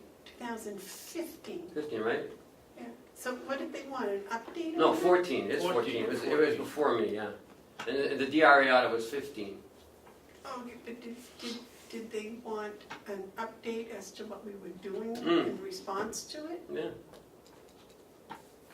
Madam Chairman, I'd like that myself, yes. I think we should ask by letter for clarification from the chairman about what the delegation wants. I'm not in the position to respond to requests from recording secretaries on any board. If the delegation requests something, they need to be clear on what it is that they're requesting. So I would think that the proper procedure would be to ask for clarification to the delegation chairman about what it is that the delegation wants, Very specifically what they want. specifically. And because we can't be spending time guessing and supposing. And then do it. And you're right find out. and you're right to put it out there that you respond to our directive, not their Right. directive. And I appreciate that, Kim, that you do that. Any information that they need that's available for them, we will do the best we can to get it to them, but they do have to be exact in their requests. They all have copies of the performance audit. And the Do request they needs to also be, have copies of the DRA on? Oh, yeah. So, and the request needs to be made to the commissioners, not you or the staff.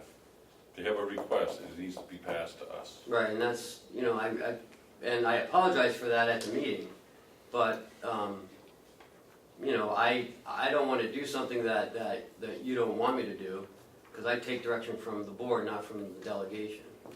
And I'm sure that they're gonna respect that. The Chairman McConkey and I have talked about the flow of information, and I think he would be very open to making sure that that flow of requests is in line with how he wants information to flow. So I think it's just a matter of asking for clarity and to point out that those requests need to be made through the commission. Okay. yes, sir. I wasn't here, as you know. Why is the recording secretary asking the question? Well, I don't know, Was and I it don't. public input or? No, No. but it doesn't matter because she's, you know, she works, I don't know who she works for, but her job is to take minutes for the delegation. And that's fine, and that's good, and I'm sure she does a fine job. We need to make sure that communication between the delegation and the commission is done from the delegation to the commission, and not individual delegation members or recording secretaries going in and asking for information on their own, unless, of course, it's a 91A request. Anyone can do that, but as far as an update on a report, that's not a 91A request, and that should not be made by anyone except us. Did Karen Umberger make the request? Would you know? No, She made was a request, asking about it. she asked about, you know, where we were on the performance audit. And then Melissa asked for clarification, and she said, and do you want the DRA audit? And like, no one even was talking about the DRA audit. She actually brought it up. But Karen was the one that asked for the On the performance, yeah. performance audit update. Yeah, and I've given you where I am on that already. Would you give each of us a copy of your response to them on that performance update? Well, we don't I have, don't have a response. we don't have a response because it's not clear what, Yeah. that's the whole thing. We need clarification. And it needs to come to us, and then we will say to him, do this or do that. But we don't even know what the this or the that is at this point. Well, we were both seeing them, and Karen asked for an update on the performance. Yeah, but what does an update on the performance audit? The performance audit covers all kinds of things. So what exactly is it that you want to know? An update on the whole thing? Well, then read it. You know, it's not hard to read. It's actually pretty boring. But, It's also not very helpful in many areas. no. Well, we've actually changed some things. We're going in different directions. There are a lot of things that was very helpful in giving direction as And to there was where some they that wanted weren't. to go. There was some that weren't. I think that you'll find in any audit. Well, yeah, but that's what we need. I mean, if you put it out there that it's an update on the audit, you know, that just becomes political football. Is that, you know, you gotta have some sort of context to it. You know, like, how are we doing as far as what the audit said we should do with this or that? We need specifics. So the direction I'm getting from the board is to email. I would make it in form of a motion if you want, but I think we need to communicate to the chair of the delegation to be specific on what it is that the delegation wants. Okay. Not a particular member, but what the delegation wants. And you want me to do that? I would. And then copy all of you on it too? Yeah. Okay. You say that commissioners need more information, or Yes, you could say there was a request for an update on the performance audit and the DRA audit at their meeting, and we would like to be more specific as to what you wanted updated. Was the DRA audit request from the delegation, or was it from the recording secretary? From the recording secretary. And She kind of added it in as they were going. yeah, well, that's fine, but I'm not gonna respond to that. Not in that manner. So specifically what they'd like an Okay. update on. All right. I can, what is it, what specifically do you want Right, me to do for the next meeting? right. Specific, it seems to me the performance audit is it broken up into sections or is it broken up into departments? Departments, but some departments we don't even have anymore, so. Yeah. So you may ask specific Yep. departments, updates on specific, a recommendation. The last thing is, just want to let you know that, well, I have two things. One is, we met 2 weeks ago with a outside payroll processing company. Very informative. And we have a lot more questions we want to ask of this company. So we want to meet with them one more time to get some more information on how this would work here. They do other nursing homes, so they understand the differential and you know what is needed. And Terry has a lot of experience working with this Kronos-based payroll system.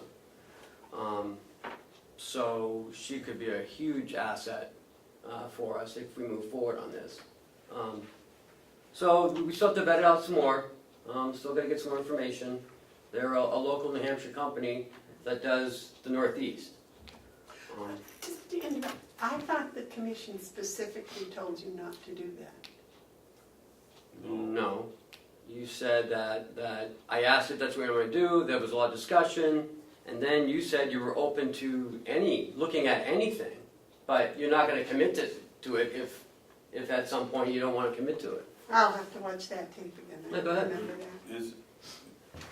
Well, whether it's on the tape or not, I think the way you proceed with this is if there's a better way to do it, we should look at it. I remain skeptical that it's a better way to do it, but that doesn't mean it isn't, just because I don't understand it yet. So I think for the sake of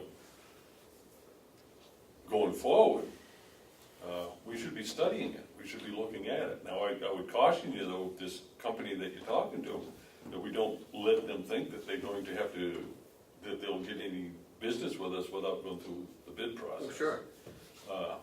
You know, if they're putting a lot of upfront work, then they're doing that on their own dime. But I'd reach out to all the information that we would have. I go real slow when it comes to outsourcing what we do to private companies. But in this instance, it could help us, and I have no problem getting information, but it'll be a tough sell. No, I understand that, and I was dead set against it as you were. But you know, it's my responsibility to look out for my employees and to look out for all the employees here in the county. And I'm not saying we're doing a bad job. I'm saying that there's different ways of doing things, and maybe this might be one way. We want to look at something different. But we still have a long way to go. I still got a lot more questions to ask. But I just want to let you know.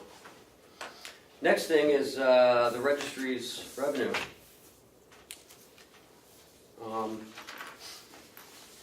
I thought it looked pretty good. It seems to be up.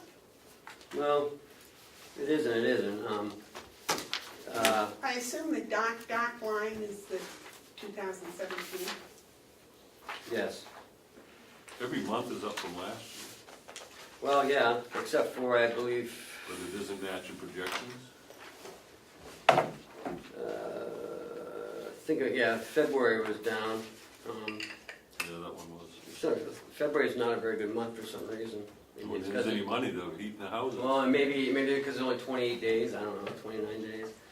But I mean, if we continue going where we're going, we're gonna be over our projections, which is good. So that's what it is. Yeah, It looks like a good active summer from,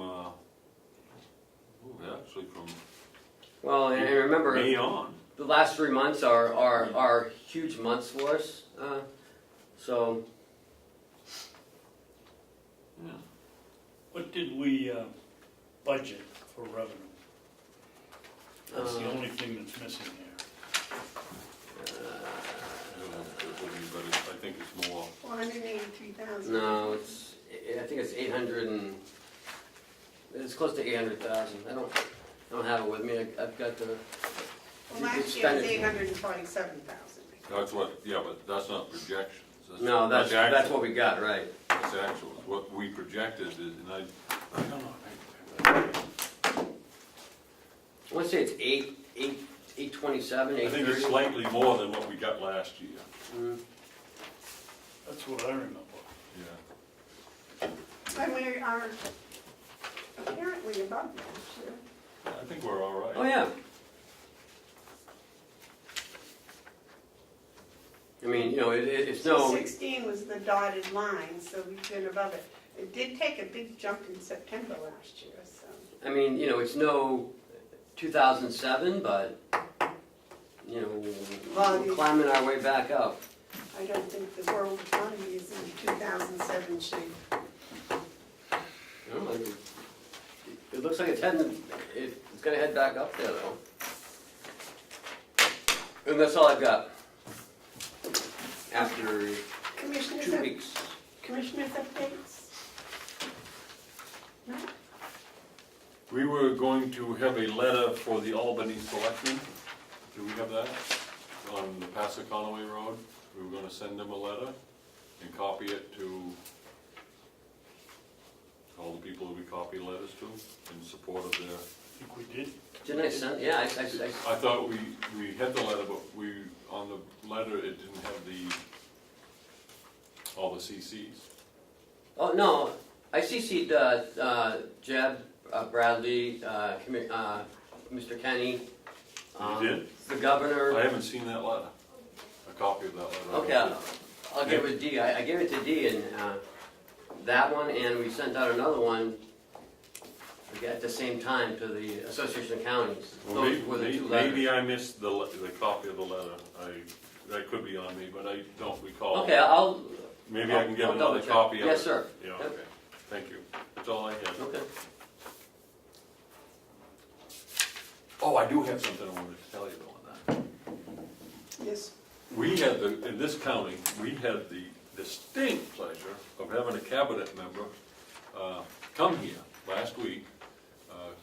Secretary of Agriculture, Sonny Perdue. He came to the Russell Colbath House on the Kankomagas Highway and swore in the new chief of forests for the entire nation. It was really quite an event. Well, you swore in here? He swore in the chief of the forest at On the tank. on the Kank. It was a nice affair. Ranger superintendent that's been running the forest for many years, Tom Wagner, who did an excellent job in his career, retired on that same day. And but anyways, I had the opportunity to speak with the commissioner, the secretary, and I had an opportunity to slip him a letter regarding Passaconaway Road. Now, I'm not sure that that's going to amount to much because, he's got a whole department, he's a cabinet member. But it's just, I just want you to know that I did that I am serious, as we all are, about getting help from the federal government on fixing that road. That's $1 million project, and it's broken because of the operations of the Forest Service, and they should be held accountable to it. And that's why I wanted to see a copy of that letter, just Okay. because I don't remember seeing it. But I thought that was pretty cool. Commissioner? I will, sort of contain myself. I attended the Department of Agriculture's Secretary's event in Wolfboro at 11 o'clock last Friday. My understanding was it was billed as a listening session for the 2018 Farm Bill. There was absolutely no public input. There was about 75 people there.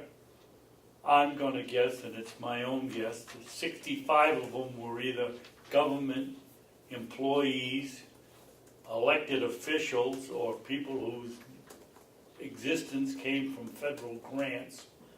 In my estimation, it was a total waste of time and money. I felt maybe the Passaquonic swearing in was terrific.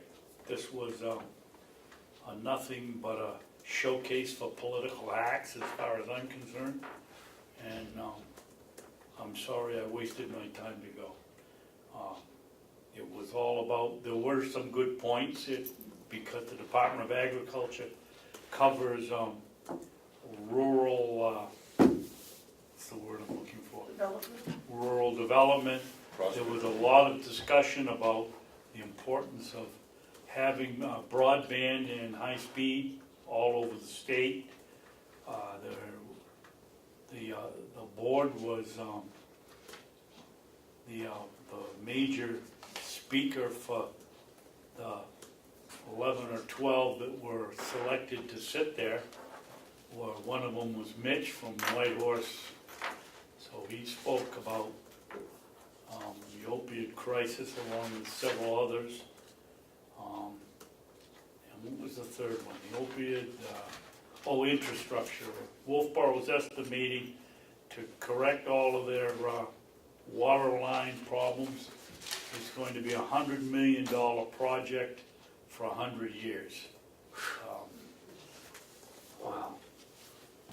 There was nothing about agriculture, not one word of agriculture. There were several local farmers there that didn't get the opportunity to speak. This is the opportunity they should have had, because the secretary doesn't come here but once every ever. And anyway, I was very disappointed, but I did attend. The other thing that I want to discuss, and Ken and I disagree on this, but we're now into September, and we haven't seen an audit for 2016 yet. Ken knows, and the office knows that I've been asking the question since May. I have a recollection that we had a deadline, but I don't think it was contractual. The last time we did it, we just got through this horrendous harangue by not having a good auditor, and now we're back 9 months and we still haven't got the closing for 2016. If we just closed, I think the loss is 90 days after the closing. If it's required, I think if you to hide behind if it's required is not doing our job. We are now in September, and I'll give you February, the middle of February, when we close our books, if that's what you're going to count instead of December 31st. That still we should still have gotten an audit by June. Cordelli is on social media lambasting us. If he'd like to come in and tell us what kind of leverage we have with the auditors, I'm certainly would listen and try to get things done, but we don't have any leverage. We only have 2 or 3 audit firms that do municipal, and what are you going to do? Tell the person, if you don't get it in here in 3 weeks, we're going to fire you and get another one, and it's September? That's not going to work. We don't have any leverage. We're doing the best we can, and when it gets here, it gets here. But I don't know how they expect us to push it anyway. But my final comment is, I'd like to see an audit pretty soon. Ken, do we have a contract with the auditors? Mm-hmm. Do we have a date in there as to No. when the audit should be done? Where is the contract, Ken? I don't know, you signed it. I don't keep them at home. It isn't in the book downstairs. It You're should the be with- administrator. Where is it? It should Where be, is the it contract? should be in the file downstairs. Cheryl, it wasn't in there, was it? It's not in the law, it's not in the contract book. No, it is in, where's some Chuck stuff? That's possibly. Could we ask the auditors for a copy of the contract? Sure. I might even have it on my computer. But I'm thinking maybe, because last year, I think the contract, the audit, last year the audit was done, I think, in June. No, it was done towards the end of July. July. So, maybe when we do another contract, we should put in there a date that we want the audit done by. I think, Ken, You maybe can I'm. put a date in there, but I don't know if they contractually, if you can hold them to it. I mean, That's why, it all depends on what, what the auditors are doing. And Well, we can put it in there, and if they don't follow through, we'll find new auditors the next go around, but yes. I think, Ken, that we have, last year it was July, that's when they came in and presented it to the delegation. that's when it was finished. But we had it in our office downstairs, I believe in June. No, No? I'll disagree with you. Okay. Mark? I am kind of anxious to see this audit, have been for a while, and as I've been observing why we haven't got it, and I look at other operations that are similar to ours and theirs are done, I take a step back and I take a whole look. And I think one of the things that we're experiencing is the time necessary to make some adjustments that should have been made before we made some changes in our finance operations. So I probably am a little bit more patient because I want this job to be a good job. And if it's done right this time, we do take the time to do it right this time. Not to say we won't wait much longer. That should make next year's a lot easier if those adjustments are made in response to the audit investigation. So I'd rather take the time to do it right so that next year we can go and get it within a more timely fashion. I don't believe it's totally the fault of the auditors that it hasn't been done yet. I think we have to look internally, not at current staff, but at previous operations that might suggest why it's taken so long. Yes, Ken? And I didn't want Very to, diplomatic, how I said I didn't want to throw anybody under the bus, but there are circumstances that you all know of, Yep. and the auditors were here 2 days last week. I spoke with them. I came in when I was on my vacation, and I spoke with them, and we'll have it this month. So Okay. We told you to take your vacation and not come in here. well, And now I know of 3 times you did not, you disobeyed. Naughty boy. Sorry. yes. Pretty hard to take a spanking. I We're doing a good know. job in there. So it will be done this month, and next year it'll be smoother. Mark's right. We've made some huge changes, and some things have to take a back seat as we make these adjustments. But as we come up from under the weeds, and as soon as we surface, we'll be able to see the sunlight, and things will be much better. We can't make all the changes instantly. It takes time. Right. I'm sorry that, people are waiting for it, but there are things that we can't push. So, but we'll have it this month. Well, like I said, Mr. Cordelli can show us how we can put pressure on the auditors, let him come in and tell us, because I can't think of a way we can. And they're not here, they don't know what's going on, Right. internally, operationally. As long as we keep moving in the right direction, which we are, whether they agree with it or not. As long as the Board of Commissioners are satisfied we're moving in that correct direction, I'm sorry, they don't have a say in it. I'm satisfied. I'd like to see it done, but Yeah, like I'm I satisfied. would too. I mean, nothing I'd rather, I don't want to keep saying this, but, just need some breathing room. I'm not satisfied, but I know when we get it, it will be done correctly. Mhm. So we have to wait. Yeah, we have to also remember that these people, when they sign an audit, they put a lot on the line. That's right. And so they need to have a comfort level that we may not totally appreciate. Especially this auditor, they're great. Patience is a great virtue. Okay, any other commissioner updates? Okay, it's my turn. The Carroll County Lands Committee came up with a mission statement to find optimal use of county assets for the benefit of Carroll County. I wanted to share that with you.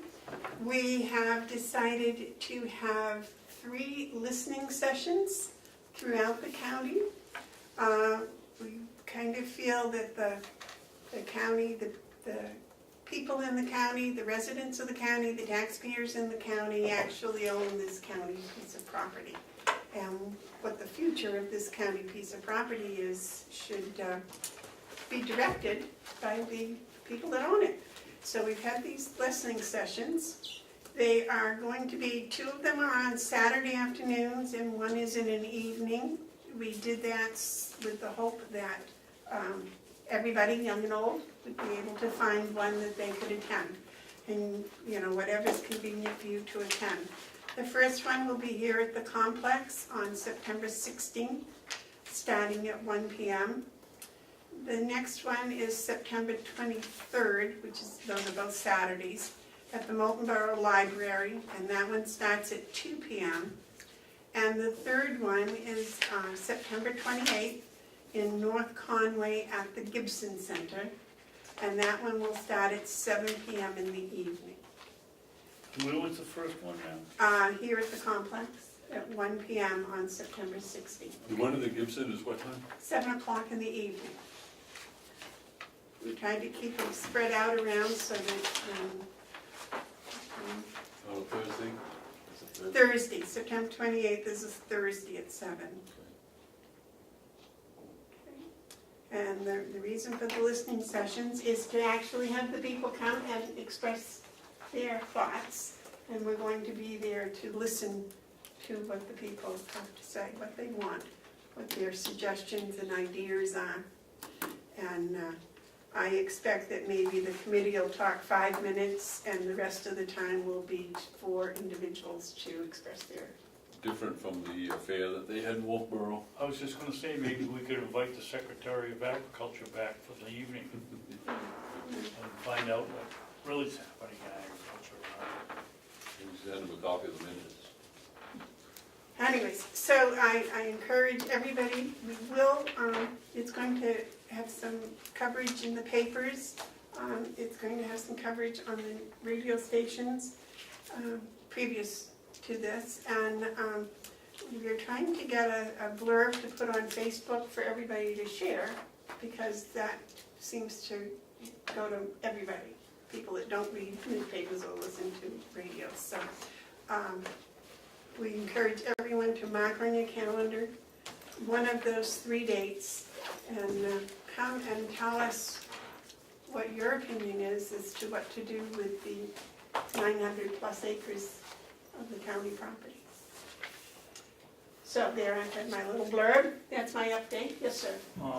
Another one, me, next week, we have a gentleman coming in that has a timber project on private land, but he needs to go across the county land on Route 12, from the other side of Route 28 for a short distance. So he'll be coming in next week to explain it to us. Has Wendy been notified about that? No. Why she asked, why does she have to be notified? She's our forester, isn't she? What does she need? He's only only wants to access There's the a road. road there, he just wants to get our permission to go across it. Well, wasn't there a whole lot of problem up here with the loggers leaving the road Yeah, in a but there mess? was a hayfield that they were in, this is through the woods. David, don't go, I got some, I remembered No, something. I gotta go. All right, I was gonna talk about assisted living. Okay. Give me a call later. Here's the, I remembered something, I had forgotten about it now. I want to talk a little bit about the assisted living study that we are requesting for our elders. I want to just briefly state that I don't think people might have completely understood what Representative McCarthy was saying. I've taken some time in thinking about my relationship with Representative McCarthy, and he's a great man, he really is.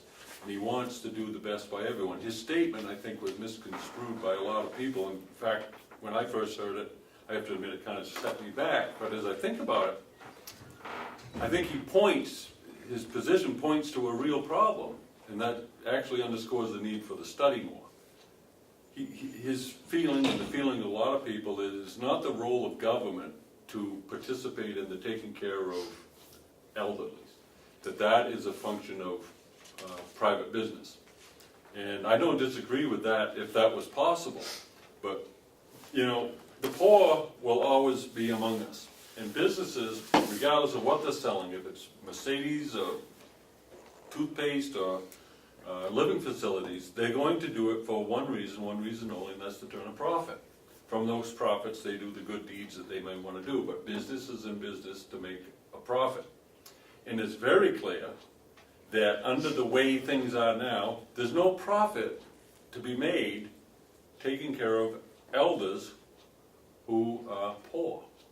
And so that's the problem, is although it is, in the best scenario, the responsibility of businesses to meet the needs when they can, businesses are not meeting the need because there's no money to be made in it.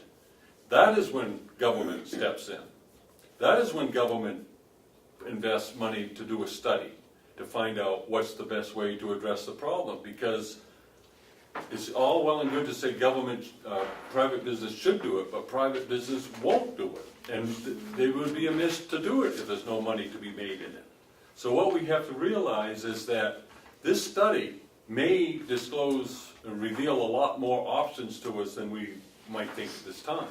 This study may actually discover a way where businesses could look at the study and say, whoa, there's an opportunity for us. So we could very well see either businesses picking up the ball or businesses working with government to address the need, the very real need of poor elders in this county, including, I would point out, opioid troubles that they have. I'm talking about the elder community. It is not just restricted to young people.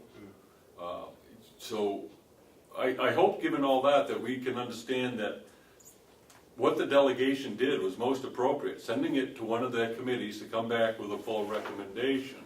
And the conversation should include why isn't the case that businesses are looking to meet this need, because they're not so far. So I appreciate Representative McCarthy's perspective, because it's a perspective that's real and needs to be fit into all that we're doing. And with that, I hope that we get the full support of the delegation, including Representative McCarthy and others, to do the study so we can find out the best course.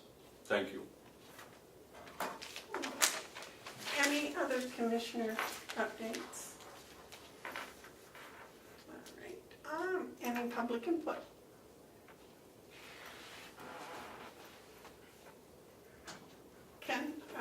Can we go into non-public? Yes. Would you like to read us in, David? I make a motion that we go into non-public session under RSA 91A3, paragraph 2, parentheses A, the dismissal of any public employee or the disciplining of such employee or the investigation of any charges against him or her. Second. Roll call. Commissioner Hounsell, Yes. Commissioner Babson, Yeah, Commissioner Bevard. Yes. Ken, how long is this going to take? Probably 20, 25 minutes. I could Would you use it. like to go I home could now? use it this one. We aren't coming back, so why don't we take a small recess and then let John clean up and Here's your check. Oh, good, here's your check. I thought you should.